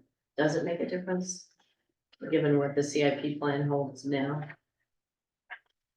Not sure I understand your question. Are you asking? Oh, I just wanted to be sure that we were sort of, that budgeting is, you know, like if there's, there would be no like bond impact in the first year. Right, there's Okay. no new bond payment Yeah. in the first year of CIP.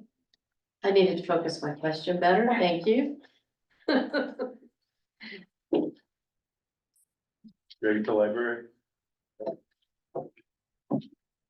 Yeah, the library's tricky. Yeah, the one thing I saw in there, like per letter, down in the last paragraph. Says the structure was changed from 2 co-directors to a director and an assistant director. Where on their budget request, they have a request for 2 co-directors and 2 assistant directors. Okay, it was, in the past, it was changed. They currently have 2 co-directors and they've had that for over a year now? 2 years? Yeah, Is that the low of a director? when Cleve left, so that's been a couple of years ago. I thought they wanted to go back. They do. They're looking at reorganization, but I don't know that they're factoring that into this budget, are they? And it says the biggest change in our budget is the restructuring of the staff. The original budget discussed kept all the positions with pay raises. A large increase is seen in the pay for the 2 clerks because 1 clerk expanded their hours. The structure was changed from 2 co-directors to a director and an assistant director. But wasn't that tied with something about somebody not being certified? I know they talked about that. I mean, They didn't have an MLS, yeah. yeah.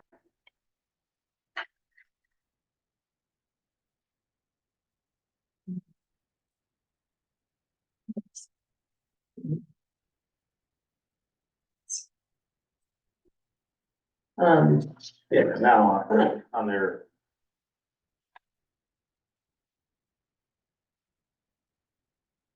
Their budget, I mean, No, a restructure, that includes a director. yeah, I don't think their actual numbers showed it. I think they reflected what they have now. Right, yeah. Yeah, I think that's what That's why their narrative is talking about the future. But since it's not really in place, here's what I think overall, though.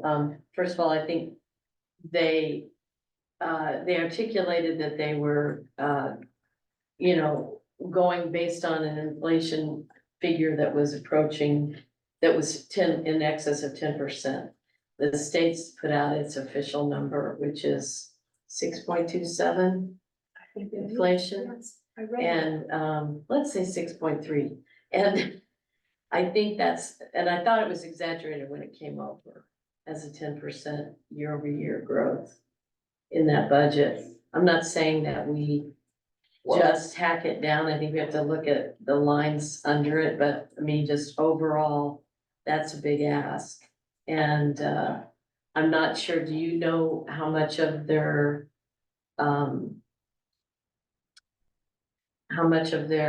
award or their transfer out was unspent in the last full year? Was that the, No, I don't know Okay. how much they turned back at the end of the year. yeah, do they turn it back in or do they? Oh, they keep it, like it stays within their fund, Yeah, becomes part of their fund balance. but I'm curious if there was a balance. Yeah. Yeah, I can look that up, I think. okay. Yeah, And, so the name state, title stays. There's two co-directors, but The amounts change. the amounts change, so it is a director and a assistant. No, I know. They're looking. oh, I see what you're saying, Joe. Yeah, The assistant one would be. I don't think I call it the. Age. Each of them is an hourly position, that's. because wasn't there an increase in the hours too? Was 12, that was, yeah, the assistant too, it went from 12 to 18 hours, but now it's 27 hours.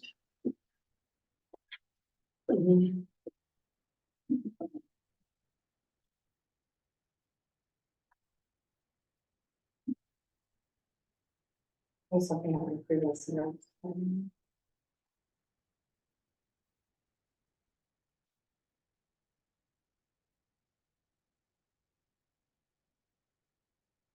You reach out to her and ask her about this.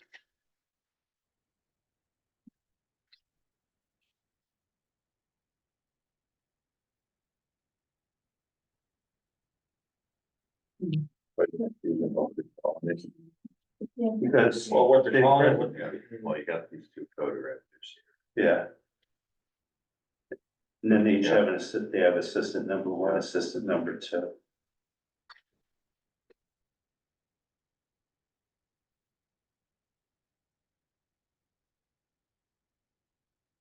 But I think if you look at the percentage change year over year, I mean, one of them is, even with the director, and I think what they were doing where they were taking dollars from other jobs to sort of recreate the director's salary. So they did move some money around. I'm just looking at the overall growth in the employment and benefits line there is, 11%. So I don't know if that's because it makes it, that's the lion's share of their budget increase. Because the bottom line's right at 10 or right under 10. Yeah, I just don't understand why she says that they're restructuring and they're going to one director and one assistant, but they've got two co-directors and two assistants on their budget request. Well, I think that's because those lines were co-directors and she's showing that sharp increase in the top line. That's the director. That's the director if this is approved, for the upcoming reorganization. I think Jeff was pointing that out. So then we have a director, a co-director, and still two assistants. Yeah. And they feel that for $50,000, they're gonna find a director. So I agree. Yeah, and I think I that. don't think so. Well, I think too, the programmer, which, is assistant two, I think it's that line. I could be wrong about that, but that's what my notes say. I think we asked about that. So the one that's going from, 12,000 to 17,000. That's the increase in hours. That was the increase in hours, yeah, Yeah, that's what I have.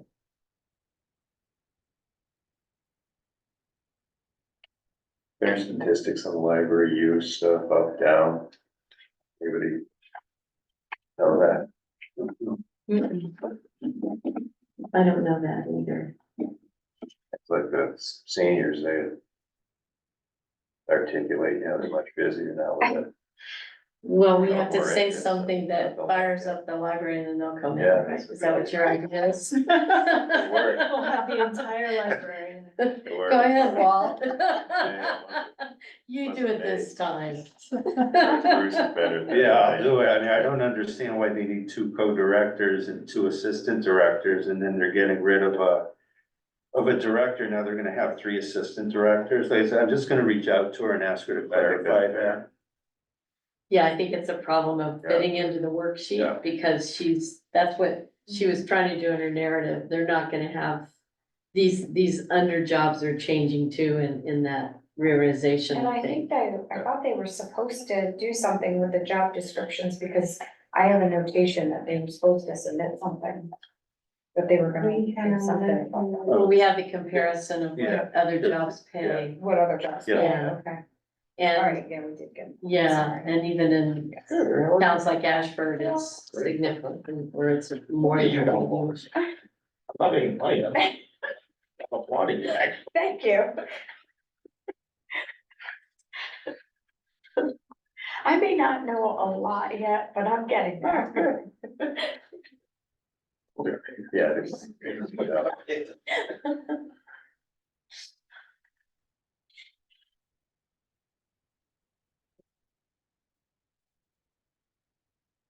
Any other red flags? That just. The only thing that, you know, it doesn't matter to say this, it just kills me that there's sitting on a lot of money that they just don't invest, that they could, and they could use it, and they don't. That just always kills me. Well, that's one reason I would like that figure about, But it's what something they we- used in the transfer out to. Yeah, but it's something we can't control, Some of it's designated. Yeah. Um, no, I know, but it's. But you mean how well it's Well, it's a invested? private thing, so we Yeah, can't, it's not our purview, but it's just, I know it's there. Well, but I think we have some, due diligence to apply, given that their operating budget is all town money, taxpayer money, so. Yeah. It's connected, and this is kind of the same relationship with the fire departments. They're their own entities. Yeah. But But we still pay, but we're paying the operating and actual, and in the case of ambulance firefighters, the payroll, so. I do see a light at the end of the tunnel with the library. I think that the board has heard some of the concerns of this board and is taking them into consideration. I mean, I always, since I was close to them, I always use the cemetery as an example. Yeah. What do you mean? It costs a hell of a lot more to maintain all those cemeteries than $2,000, Oh, yeah, so. yeah, Yeah. well, I'm just saying, they have roughly about the same amount. they don't have a lot of patron complaints. No. In terms of investments, they got about the same amount. I saw people moving from there though. You have a seance. Well, when they blasted the quarry, they moved a little. Oh. wake up. Either.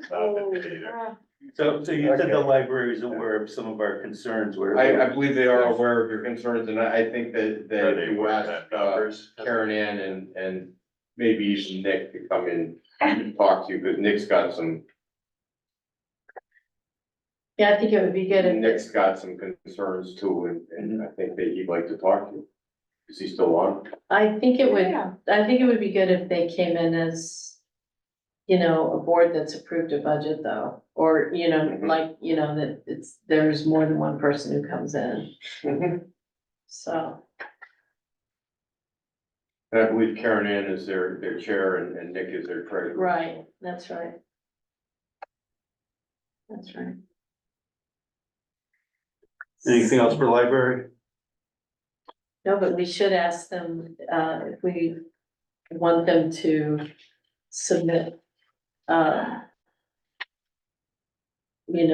more specific numbers for what the plan ahead is, that Right. it's easier to read their, Yeah, I have a note here for that. okay? Yeah, I'll take it. Thank you.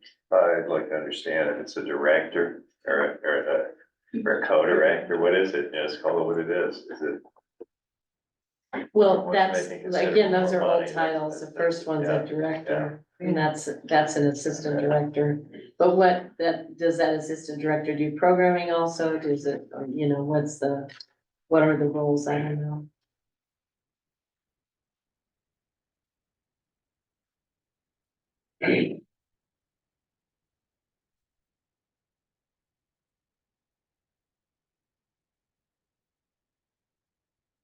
Anything else on the library?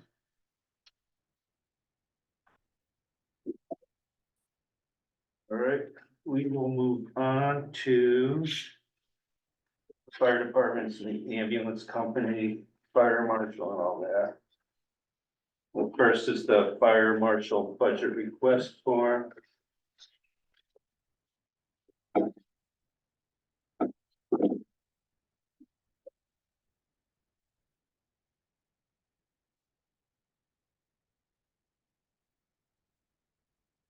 Take care, guys. Have enough fun.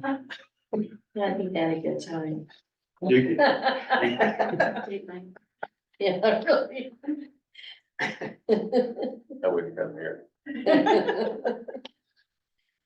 So I don't get out much. All right, so. Nothing on the fire marshals.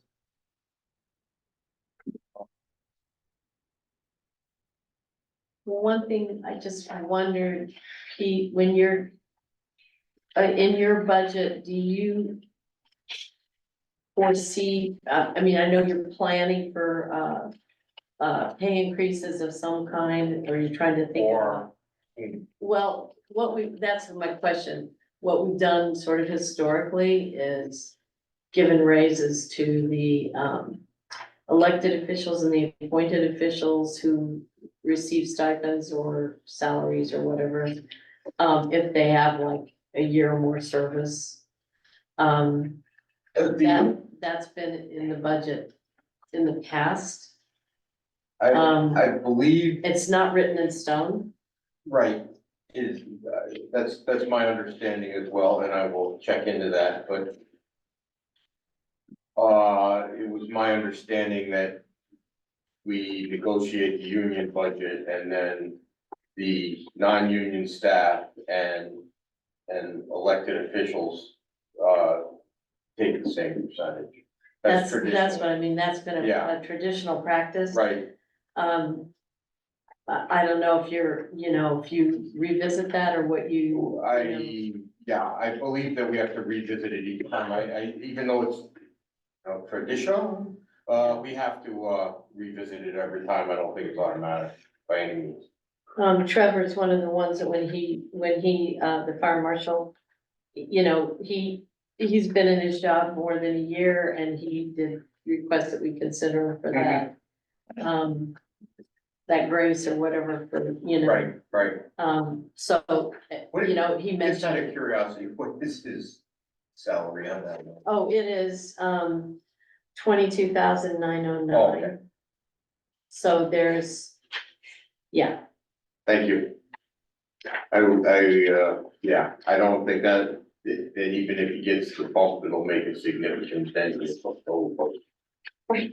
I do think that, I think technically it's probably an appointment, but I do think that jobs that make 23,000 should be posted. Yes. He was in the job before I got here, so I'm not sure how we got in there, Yeah. but, that's what- given, I mean, I think he's really qualified and everything, and he's been at it a long time. It's just that I'm not sure. I it think was what happened publicly is when the noticed. last fire marshal finally retired after many, many years, then he was the one that stepped up, and that job comes with Right, certain certification levels, and so you can't just step into it.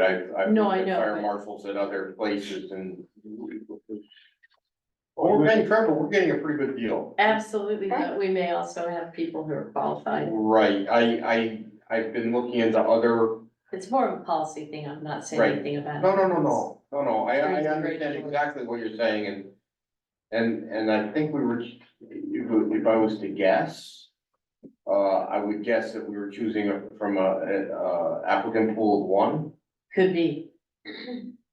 So he so, was the assistant. yeah, he was the assistant, and so he stepped into the role.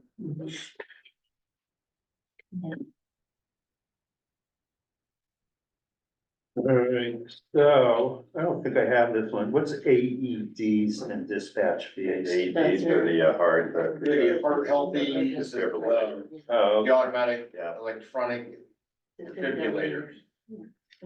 And he said we were kind of all up on us, right? We're up on those, it's just that the batteries need to be replaced every so many years.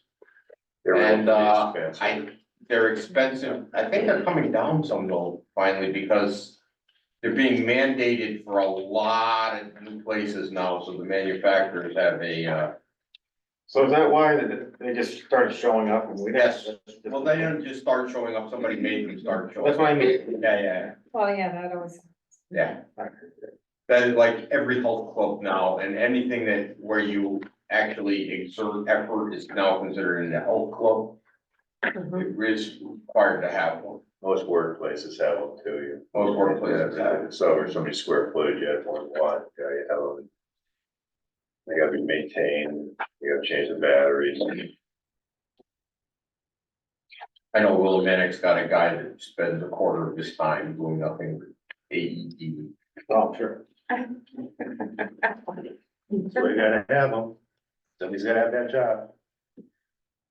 All right, so next is the ambulance. If you're gonna discuss the ambulance, which I feel free to do, but I've got a note from Chief Moore. If you table that discussion on the ambulance until another time he's had to go to an ambulance call, he's helping a person in distress right now. But he would like to speak to that. He doesn't. All right, so is that the same with the firehouse, I think it, Fire, Wellington one? yes, probably, yes. Okay. He's got a lot more information on it than I do. I'm not prepared to take his place in that discussion. Okay. should we bring things up or just, like, Yeah, why don't we have a bit of a discussion about it, and then when he comes in, we can discuss it further with. Right. Yeah, we're not Or doing send, anything you can binding. even send him a list so you can be prepared for your question. And I'll just mention too, the only one we're not gonna do tonight is the Board of Ed. Cause, he reached out to me. thank you, Bruce. Yeah, I know. He reached out to me and asked me if we were gonna get to him tonight or if it would be next week. And Yeah, I told him, we'll just pass on it tonight. We'll cover that next week. Like some of the big hitters, like in the Wellington one we're talking about now, right? Right now, we're doing the ambulance. Okay. Yeah, we'll go through and discuss each of these, and then like you said, when he comes back in next week. We've got a lot of this, we've discussed it amongst ourselves, and we can ask him questions on it. I mean, the biggest thing I saw was the mutual aid. And, there's like a really big imbalance as far as, we're responding to calls in other towns, and as far as them responding to us. And the biggest one is Tallinn, and because Tallinn does not have a nighttime ambulance service, so well, we can, we provide it to them. So, yeah, we're subsidizing Tallinn's ambulance needs. Yeah. Basically, that's what it is, because okay, so what's this? This is 2023, 2024. So there were 72 calls total to Tallinn, where we went to Tallinn. As far as Tallinn coming here, 1. Well, the only problem with that is it's like, cutting your nose off to spite your face. It's, we still have it, we use it, it's a full benefit to us, but. Yeah, but I know where you're going. yeah, I mean, as far as their nighttime ambulance needs go, they choose to pass on their ambulance service. I think what needs to be done with that, Bruce, is that at my level, I need speaking follow. Mhm. And I just, gotten some information on other areas. So I'd like to get together with both Holland and Stafford. There's a lot of interaction between the 3 departments already, in 3 towns, 3 fire departments, 3 EMS services. So I'd like to get that straightened out with their CEOs. And, I wanted to get through the legislative proposals that the state's going through on, shared services and see what that was gonna look like before I started talking to them. And that meeting was today. They still haven't completely honed the language on it, but it's, they say they're simplifying it, but if what they have is simplified. Lord, Simplifying the ability to share services and interact between. The problem is Connecticut doesn't have county services at any level, and the federal government only funds counties. So what the state is trying to do is have the federal government consider a cog a county, so that we can get the funding from the feds for some of this stuff. But part of that is that the union, like our union here in town, if we have somebody that we're using from out of town, whose union are they in? Do we have to sign a separate contract? Can we have a shared service? The state is involved in all of that. So they're trying to simplify that, and the simplified legislation is not simple. So I would really like to meet with Holland and Stafford and start talking about some of these problems. My understanding is that it's, especially after you made a really good statement after Labor Day, that, you remember? I don't. You made a statement about, to the Board of Selectmen, I believe, about, the weekend was a long weekend. Yes. And that that they really were reliant on Wellington because they don't staff holidays either. They don't staff So- nights and weekends and holidays. So- Nights, weekends and holidays, and our Right. crew was just running ragged. Right, And,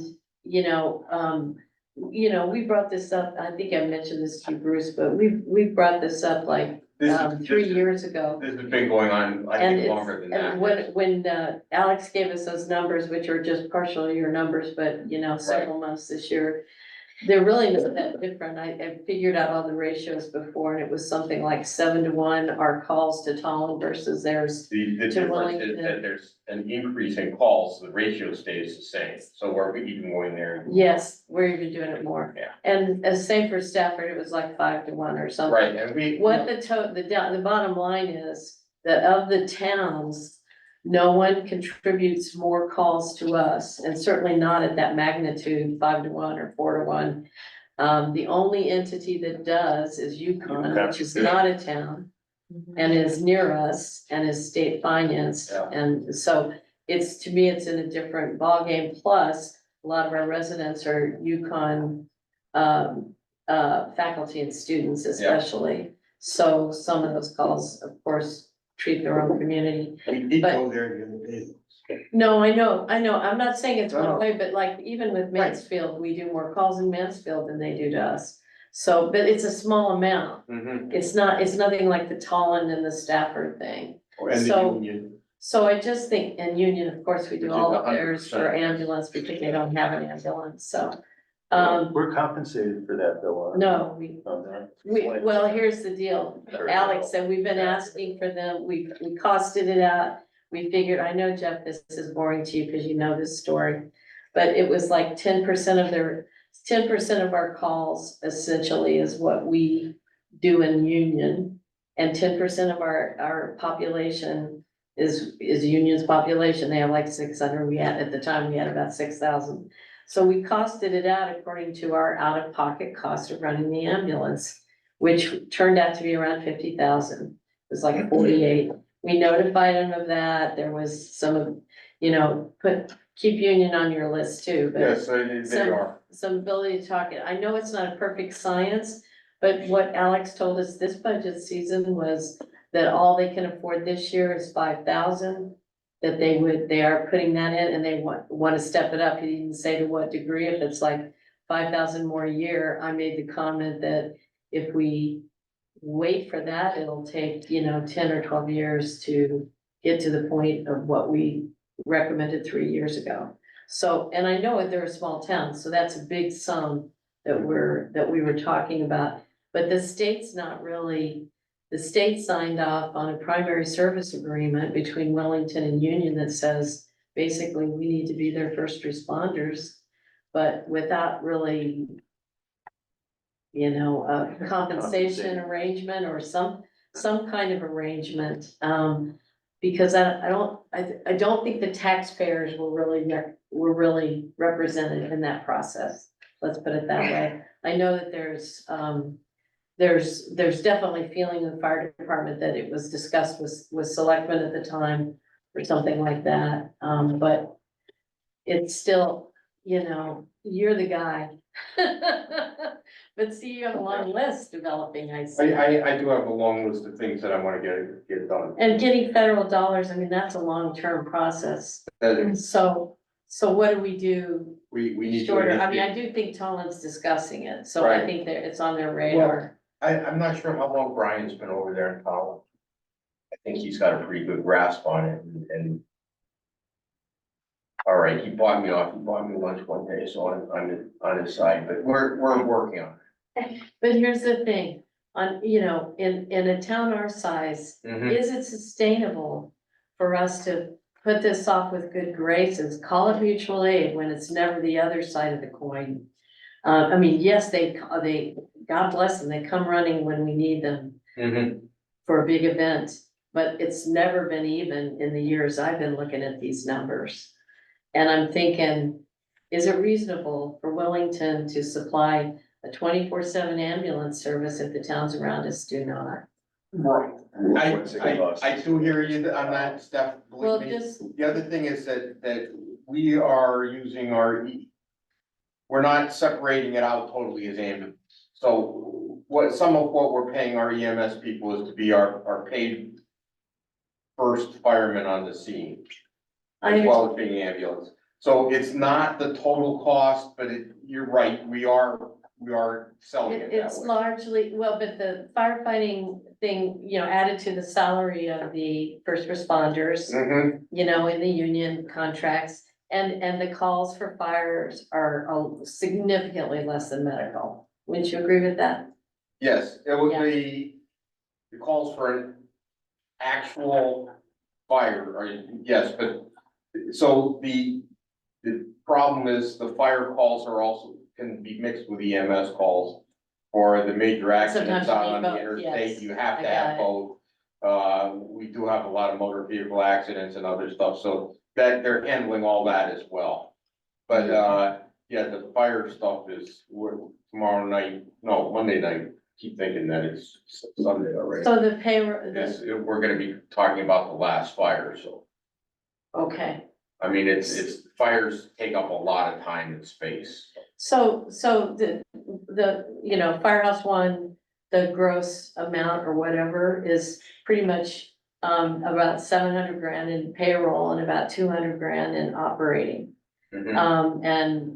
So 800,000 is a big number. Wellington Hill is 150,000 operating, and that's it. And they have a lot of firefighters and about 12 or 13 EMTs. They go to these same calls as volunteers. So that's when people say, why can't these fire departments collaborate? They do collaborate, but that's the big cultural difference. Yes.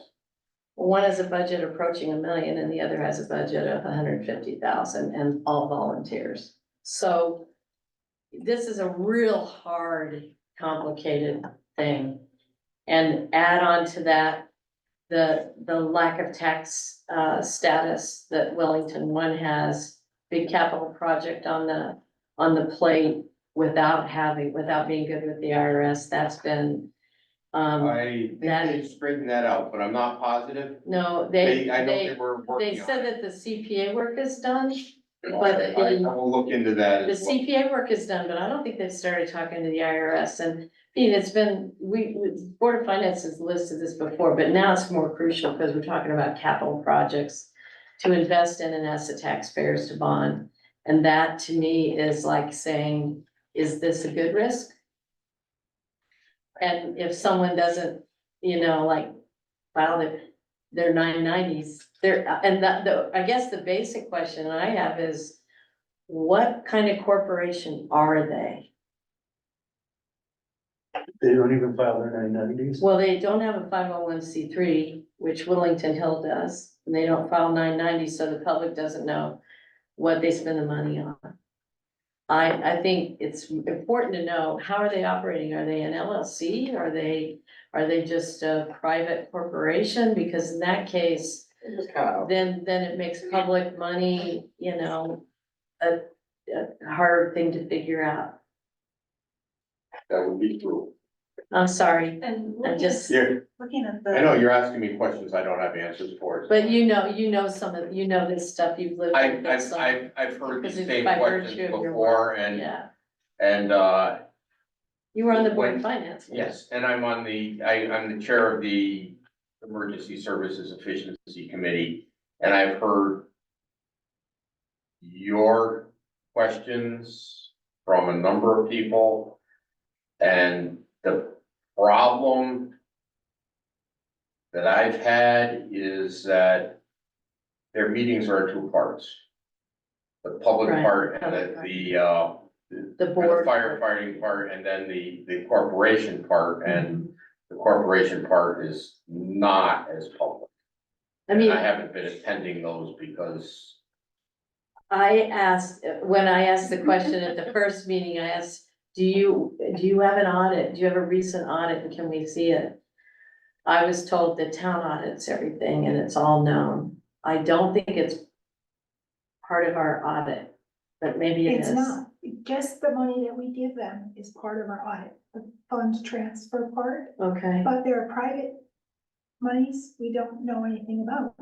well, since you guys have taken over like accounts payable and stuff, is there a sort of year-end, like accounting of some kind of how stuff, because one thing I noticed when they do their transfer out, it shows that they spent every down to the dollar, both fire departments show it that way, so it may be that they did spend down to the dollar. I think you have a Fund 14 or something that has, if they have an overage, it turns into that in case they have ongoing operating issues or something. Is there a fund like that? No, they're Okay, just like the library, if they underspend, it stays in their fund. And okay, they can spend it the following year. So you can see their expenditures Okay. right on their budget report. So you have year to date for last year, so you can see how much of the fund transfer has been spent. okay, And it what says they spent it on. exactly the same amount we gave them, it says what it says on that. For- I just thought maybe it was a boilerplate thing they do with the way both fire departments filled it in down to the dollar. They did, Yes, so. for what- 23, So, obviously we're in mid-year now. yeah, for 20. Oh, yeah, You see what I'm saying? yeah, we don't have 22, 23 expenditures for them because they unified their chart of accounts. So we're starting with 23, 24. Yeah, in their presentation. So is there any accounting of how the year Yes, ended Yes, for 23 with them, and did they yes, spend at or over what they were given? I believe that the Hill spent over and one spent under. Okay, So the fund in total wasn't overspent because one compensated for the other. okay, But yes, I can get those expenditure reports. thanks. Yeah.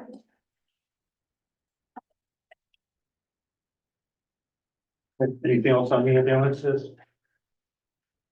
again, if you have a list of questions, you could prepare for Alex so that he, not walking in blind next week. None of this is new to him, I know. I know it's not. Yeah. I will say this, that the placeholder they have in their, ambulance firefighter payroll is above what I would think we would use for a placeholder. It's like at 3.8. So, they also have the question of the administrator job. We can wait if you want to discuss that later. But I'm not sure it's a year to add that. What's the number for the administrator? It's, you know, with the taxes and everything, it's, 12,805 is what I have, That's a new position. 10 hours. And but it's got the chief's name on it, I think. So it's an expansion, and the part I don't know is, does that increase benefits? Because if you had 10 hours, that could throw you into a different union class, I think. If you're unless administrator. I don't think he's taken, it's one of the full-time, EMS positions. No, he's not in a full-time one, but isn't there? a difference I between believe.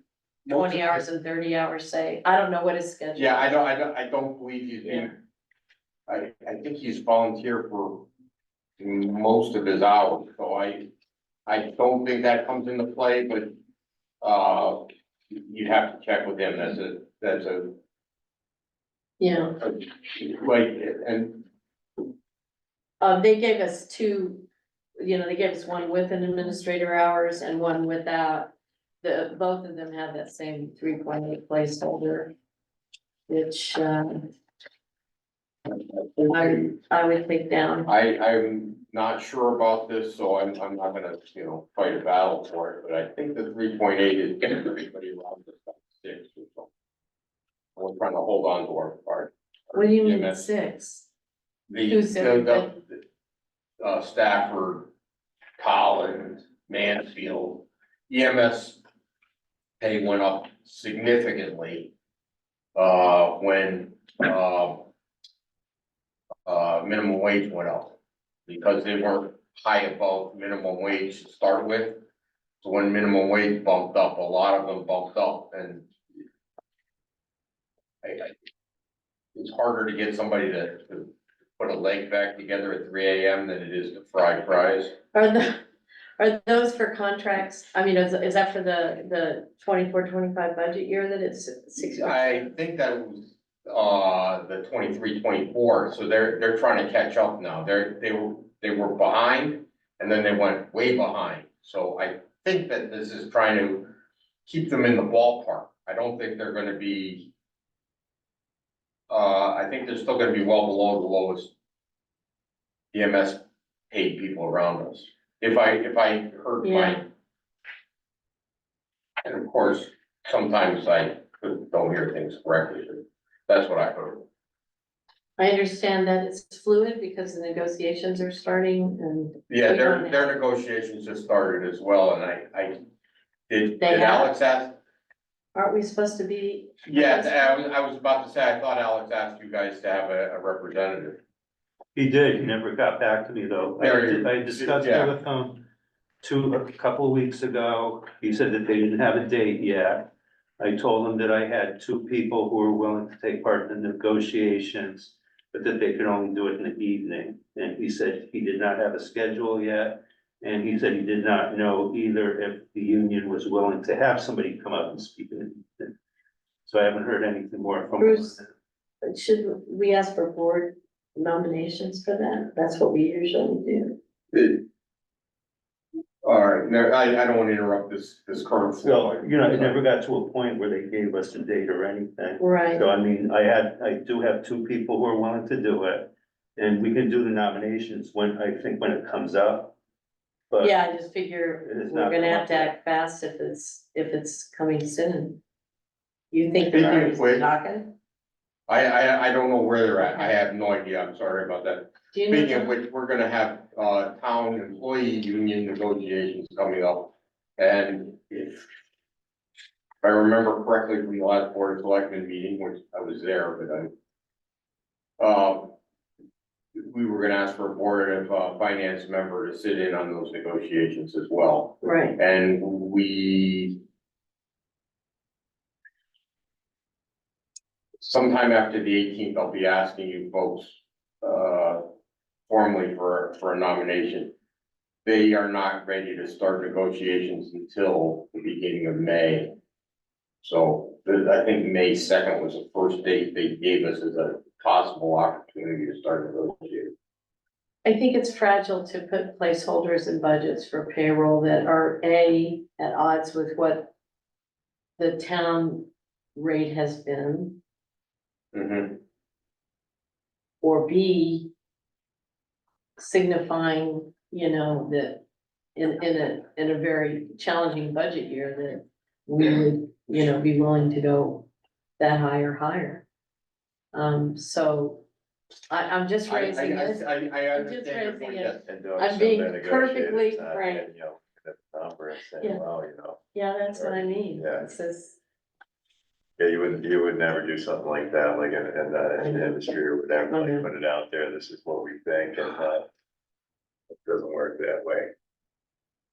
It's kind of tipping your cards a little bit. Not a good setback.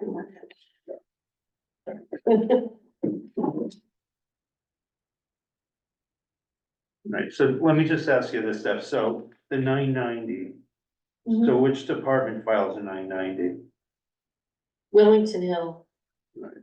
If you call up, like nonprofits, 501c3s, in Wellington, you could do a search on the Secretary of State's site, or Okay. it's in a couple places, the IRS site.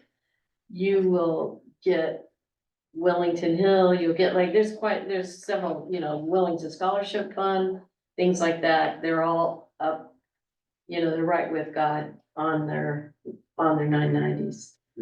Wellington one was, theirs was retracted, I believe, in 2010 or 2011, which means, that was a couple of years before that they stopped filing. See you later. Every night. Night. See you later, Peter. All right, so ready to go into Wellington Fire Department #1? Bruce, you have a key to this back door, I right? do. Because I did unlock it, so people can get. in. Okay, thank you.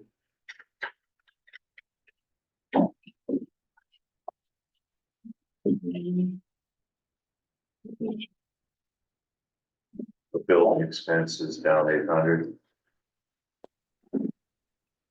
Well.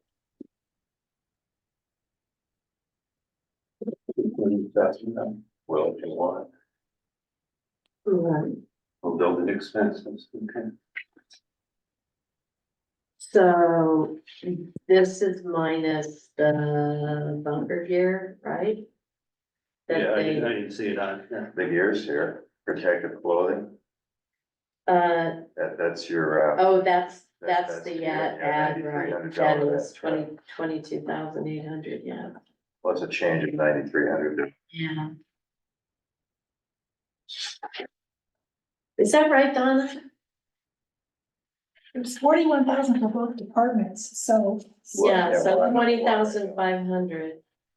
We're on, Wellington one, so that's where he said he had put it in for them. But he's counting protective clothing that he already had in there, but that must have been some bunker gear too. Something. I don't think that's anything other than that.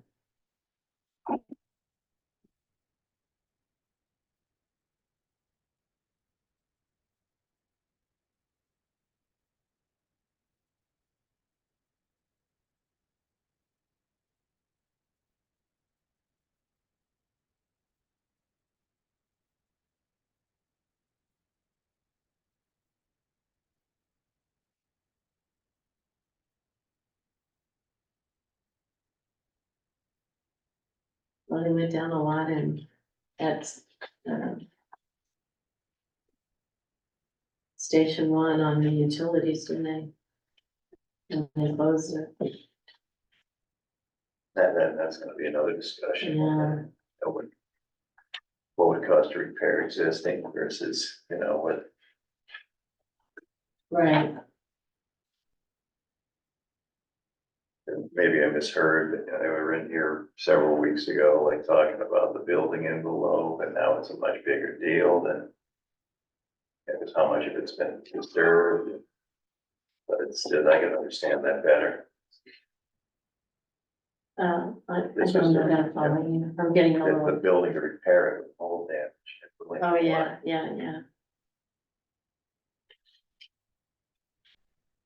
I think most of this stuff we'd have to have them here to Yeah, I do discuss too. it. I do too. I do too. Their insurance went up, They were negotiating the insurance yeah. and they were expecting it to go up. Because the roll up here is it's 10.9% increase.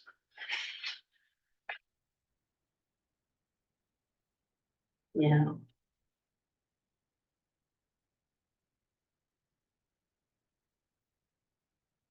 So, okay, yeah, that is one thing, Wellington Hills will go up because Alex told us when he presented that he had a lot of money for the bunker gear, both in CIP and in his operating. So he had it double budgeted.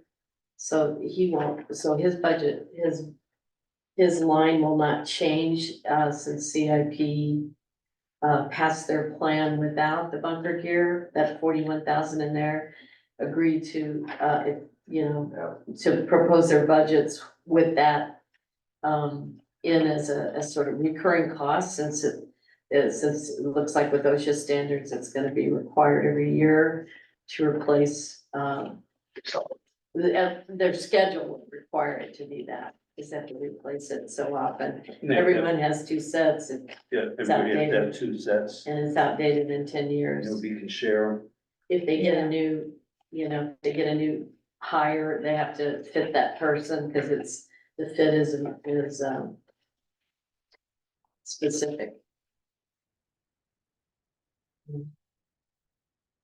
Yeah. We'll just put these aside till next week.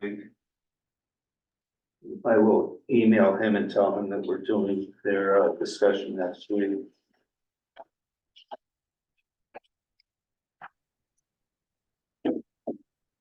Mr. Chairman, I am here for Wellington Hill if you have questions. It's Mike McCoo. Okay. I'll just let you know, the chief was supposed to be there, but he was held over at work late. He didn't get home until 8:45. And he just asked if I would be available for questions to write them down if I can't answer, and he will get answers to you.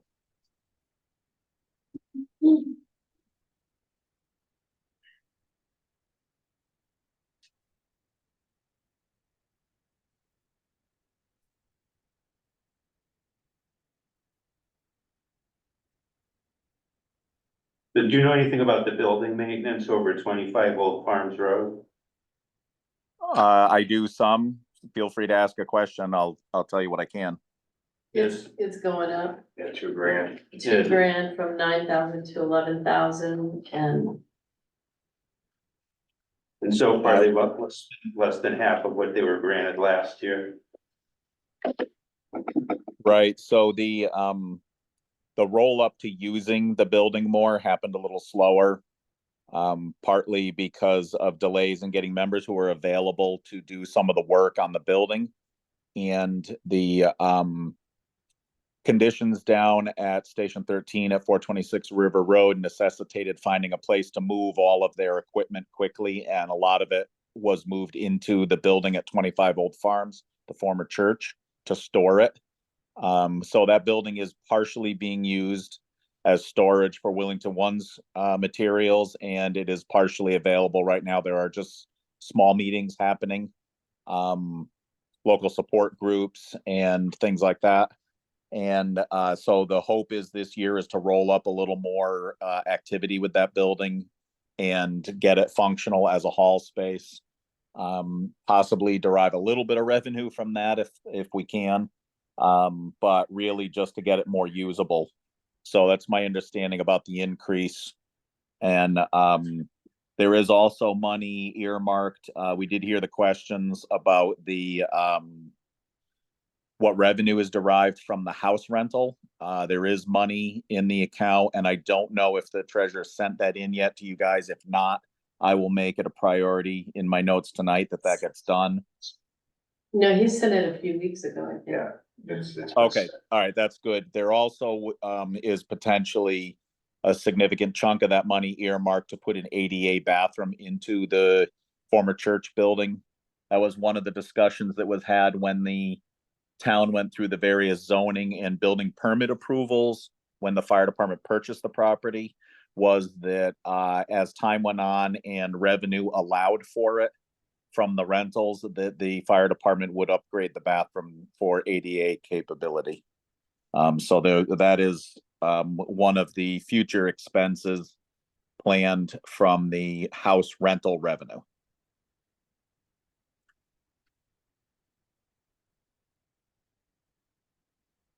That, the house is rented out. I take it the tenant pays for their own electricity.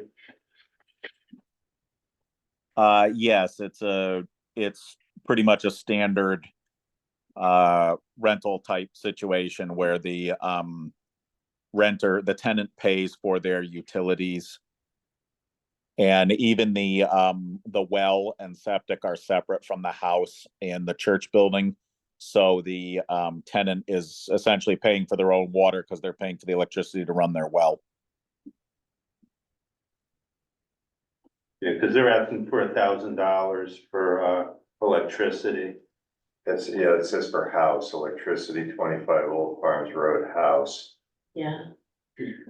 But that, The tenant pays that. I'm sure they had that at first because they have, right, Mike, that house hasn't been solidly rented since you guys have had the property, has it? I mean, it has had people, but there's months where it doesn't, right? It has not been rented completely during the entire time the fire department owned it. It has been rented fairly steady the last 2 years now. We thought there was going to be a gap in January. We had a tenant who needed to move out January 15th. Fortunately, we found through a combination of that tenant's roommates, we sort of convinced someone to stay, and the human beings just sort of shifted around. We ended up keeping it rented. So I think we either had a 15-day gap or no gap at all. So I don't know if that money was, I don't know if that money was put in with the expectation we might have to carry it. I wish I had the answer for that, but I've added it to my notes.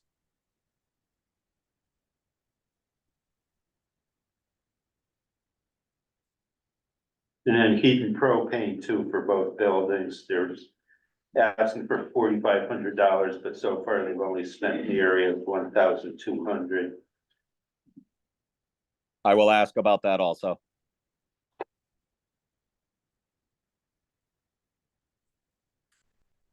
So the request did go to, so who pays for the heat and propane over at the, oh, never mind.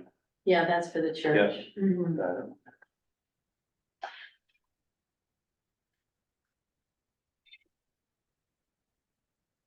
Mike, the computer hardware and software, again, what was driving that increase?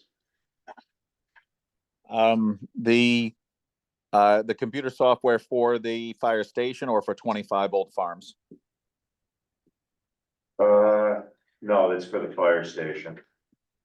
Okay, so The $2,500 change. I'm still getting used to the realignment of some of the accounts, which Donna was talking about, where both the fire departments now have exactly identical account nomenclature. But I know somewhere in between that and some of the other accounts, we have software, we have multiple software platforms we're using, like for paging, notifying the firefighters of regular messaging as well as the emergencies. We also are the support, the statewide internet network comes into the fire station at 24 Old Farms. That's a hub for the statewide network. And we actually broadcast internet through an antenna on the side of the building over to Center School. And so the Center School internet actually comes through the fire station. And we also broadcasted across the street to 25 Old Farms to the church building, because the phone lines, the copper phone lines that were originally put into that building underground, were exposed on the back of the building, and whoever was doing the weed whacking, eventually over the years, weed whacked through all the phone lines. So we do have a little more than your normal level of IT infrastructure over there. And so I think that's some of it. I remember when they did the presentation, I have a note here too, that they were upgrading an inventory system to keep better track of the inventory, and he said that there was a subscription cost that was going up. Oh, thank you for reminding us of that. Yes, that is true. Because of the medical equipment that expires on a regular basis, like glucose for diabetics, epinephrine, Narcan, all that stuff, we're engaging in a tracking system that will keep all those dates fresh so that we have to go essentially through a pharmacy process to refill those. And that is part of it. Thank you. So the, Mike, there's like 6,000 in protective clothing now. Would that be in addition to, is that the line where you would have the bunker gear? Yes. Okay, so that's not in there yet, but that's a 20,500 figure, I guess. Yeah, I did put in my notes to check what the chief's plan is with it being moved out of CIP. So we should actually see something right here then. Yeah, and so that would be, the bottom line would be more like, 170,000.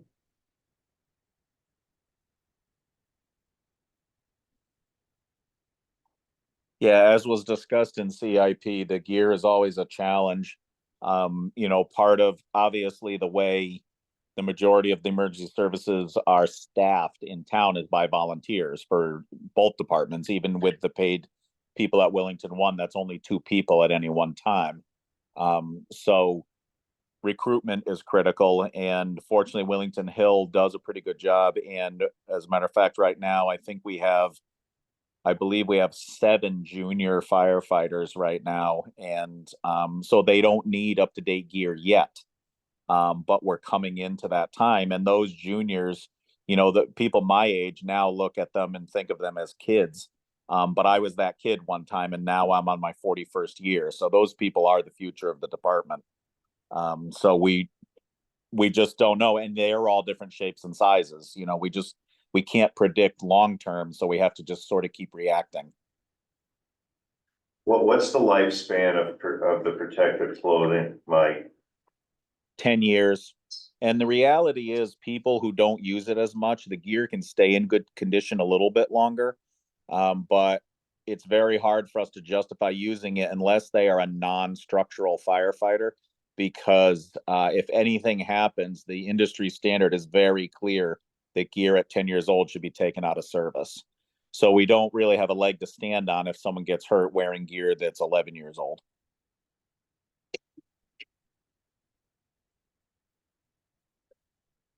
The word capital, like. It's what?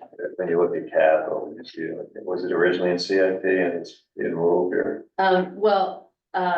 It's one of those things that's been much debated it's sort of the philosophy, what should a capital project have, or plan have, but with, so yes, it has kind of been this football that's gone back and forth.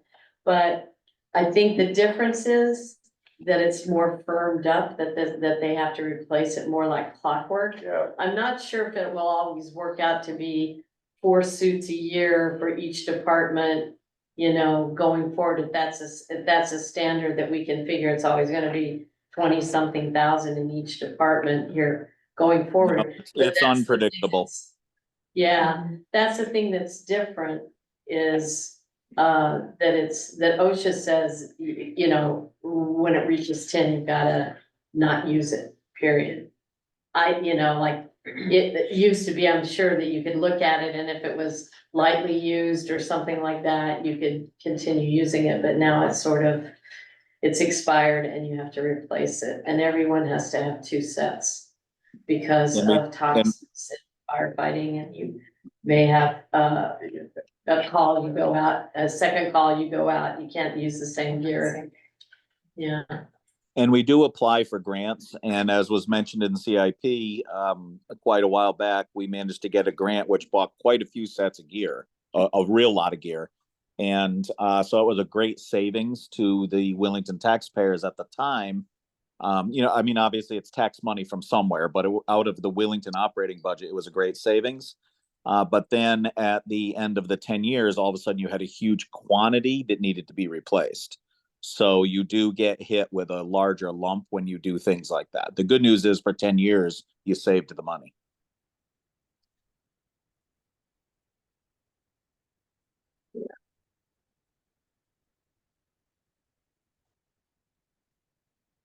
Then it's a minor one, but office supplies and postage. Last year they asked for $600 and they didn't spend any of it. This year they're asking for $1,200. I think you will see these last 3 or 4 months that will get spent.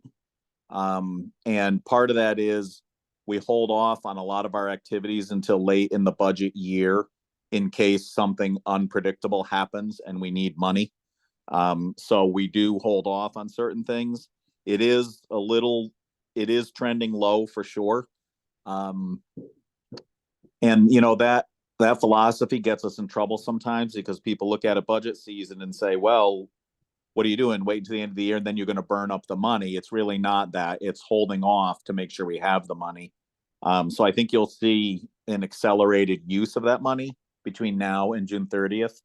But I've added it to the notes to ask why we need the increase. Well, your bottom line increase is just under 2%. That's before, moving the bunker gear to your budget. Right. And it's a fresh thing, so, that's a pretty modest increase. And the last thing I'm curious about is like the vehicles. So vehicle maintenance rescue 149, they asked for $2,500 last year, but didn't spend any of it. And this year they're asking for the same amount. Same thing with forestry 149, they asked for 3,000 last year, didn't Yep. spend any of, this year they're asking for 3,500. So this time of year is always the time of year when our trucks are due for the annual federal DOT inspections. And so the trucks that you see where a bunch of money has been spent, they probably had their inspection done a month ago or 2 months ago. And whatever services were required to pass the DOT inspection are reflected in the money that's been used to date. Whereas those trucks maybe actually, I think it might have been this week or last week was one of those trucks inspections.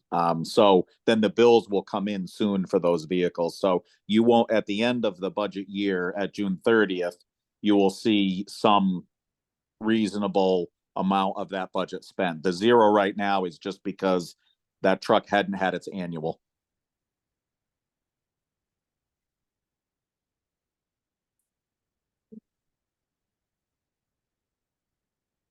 Mike, do you have any idea how long it'll take to sort out the state radios issues so that you can fully use your new ones that we bought with $250,000 in ARPA money? Do you have any idea? We are using them to quite an extent. I don't know what the forecast is for all of the services, but I can tell you that I am using the new radio almost exclusively. Okay.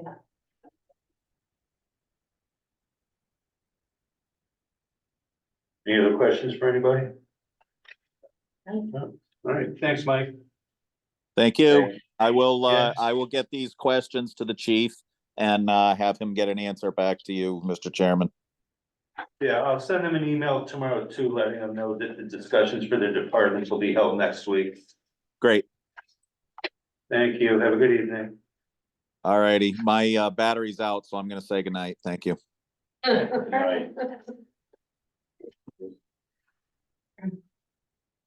right, so. Any correspondence? Chris? You shared I don't know if we need to discuss it, you shared the Maloney letter. Was there other stuff that you shared with us that should be discussed under correspondence? If you want to discuss it, go on. The library stuff, the library comparisons, we already talked about a little. No, not really. I mean, I think he was, it was from Rick Maloney, it was to members of the BOE and the CIP and assorted people, and he sent it to Bruce as an FYI, I think. And, he's suggesting, you know, like a sort of series of bonding to, address some of the big capital needs that we have that CIP is struggling with. So I just thought it was, you know, he's not really focusing on, the deadlines and the strictures of what Phil has researched and is part of his proposal as far as what they have to do and how quickly they have to act in order to qualify for HVAC and some other things where the money sources are drying up some. But it's, you know, it's, interesting reading where the world of bonding comes in. I personally don't know a lot about the world of bonding, and I don't think the town has a lot of experience in it. So What's the there library bond, 2 more years? 2 more years, and it's like around 140,000 a year for those last 2 years, right? So it's, you know, a pretty small amount as far as the the payments that are left. I don't really think they should interrupt progress. But, you know, at some point, it might not be bad to have someone who's knowledgeable about municipal bonding and, unless I'm out in left field on this one, Jeff, I don't know, you might have more experience with it, but I don't. Bonding? Yeah, I just think that we could use a little schooling. Or, you know, I don't know, well, we probably have some experience in We it. pay for things when we buy and they don't, right? We do capital and, you know, we don't. You don't have to bond. Finance things, we Yeah. buy, you know. Or, yeah, can't really That. bond it because it's not a public thing, yeah. Yeah. So I'm just bringing it up, that we might, you know, we have money in our contingency. It was kind of, we put it there because we weren't real sure how early voting was gonna spill out. We're still not sure. They've done a good job budgeting for that in the elections officials realm. But so it's kind of a good padding to have there in case we find those expenses are greater. But I also think it could be used for something like educating ourselves about some of these potential bonding decisions with the school roofs and HVAC and solar being imminent. Sounds like a good idea, but, I mean, I could be wrong on this, but I believe that when they originally took out the bond on the library, that it was stated that a bond could not be taken out. Another one until the library was fully paid. You know for. what, I'd have to see what that is. I don't think there's any contract or statement to the voters that was any kind of binding thing. There might have been discussion about it, but do you know of any legal agreement? I don't know of anybody. I think it's, Binding. yeah, I don't either. I mean, I've never seen one. If there is, you know, I'd love to see it, but I think that's, you know, I've heard that opinion. I haven't heard it widely said those. I don't think it's anything that really should bind us. And in fact, at those amounts of the last 2 years, we could consider, that's a modest CIP project. We could consider, you know, paying it off early if it was really a problem, but I think it's a psychological thing, you know, and those are such small payments. Like, I don't think it would get in the way. You wouldn't bond like $1 million for the group. No, it'd be it'd be bigger. There's- Substantial, you don't make it something like that. No, I know. But there's so many things, they're updating the fires report. And there's plenty in the CIP plan there's 80 projects. So, for, you know, to bring the schools up to par. So I'm just saying, it's an area that I don't sense that there's a whole lot of knowledge in the town.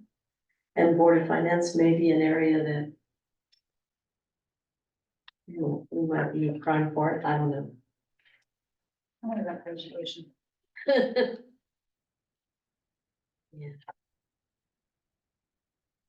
Anything else for correspondence?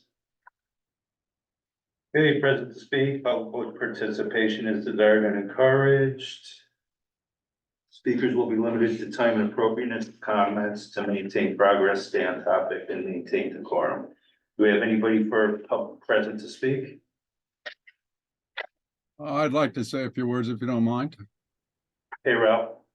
Ralph Tillis, 47 Village Hill Road. I followed the CIP meeting the other night. And we know there's some issues when you get into the years 2 through 5.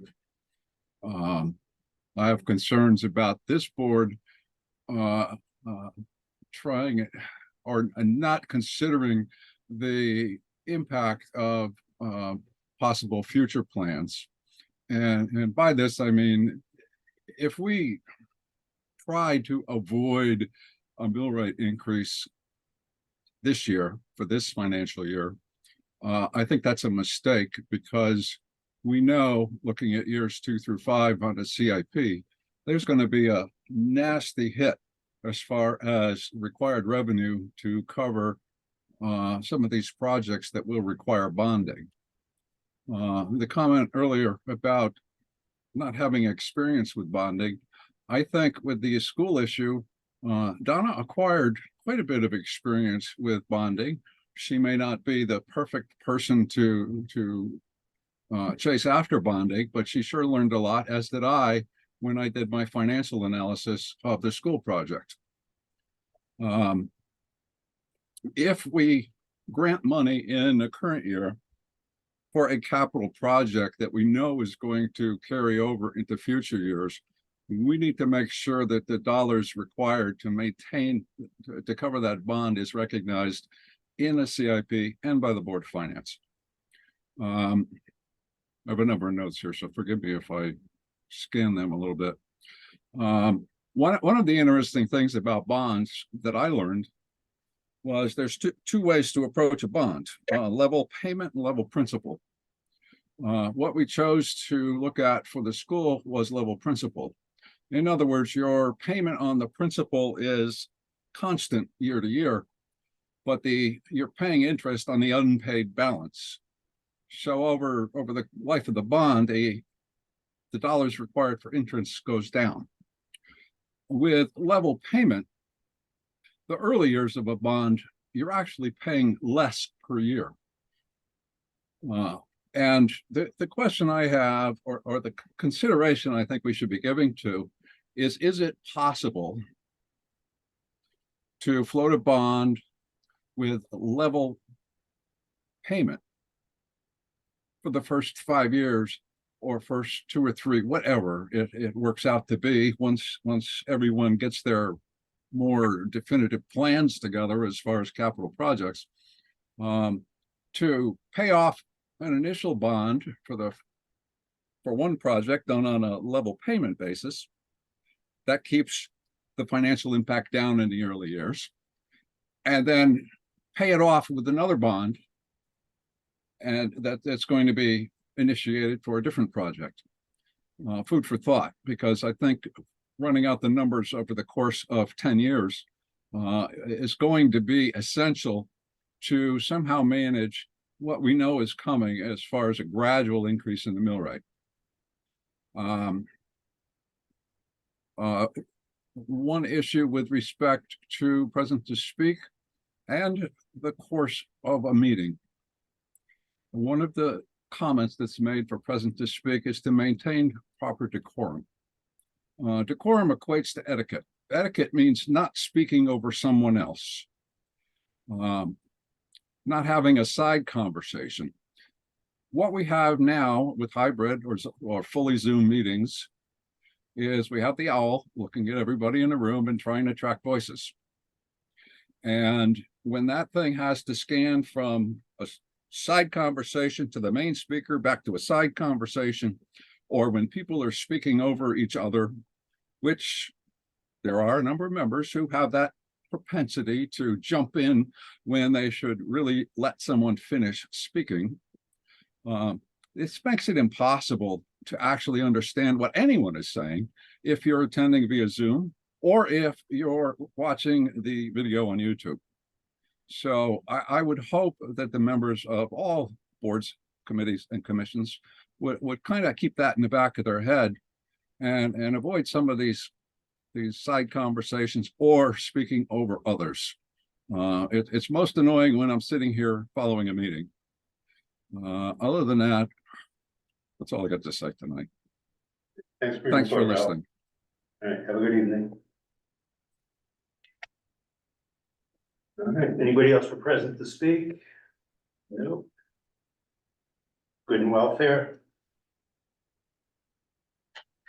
Kudos to the seniors that came out tonight. Yeah, That was really. fantastic. And a And lot of big especially at a late hour too. I mean, considering most people that are usually over 65. That was great to see them all. So, and everybody seemed very spirited to support They were. their fight, which was great.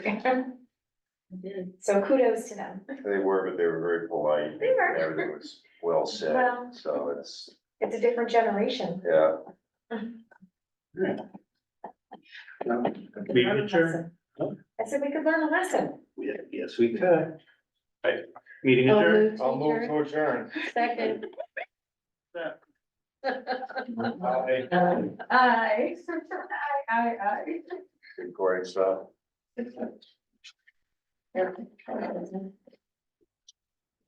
Aye.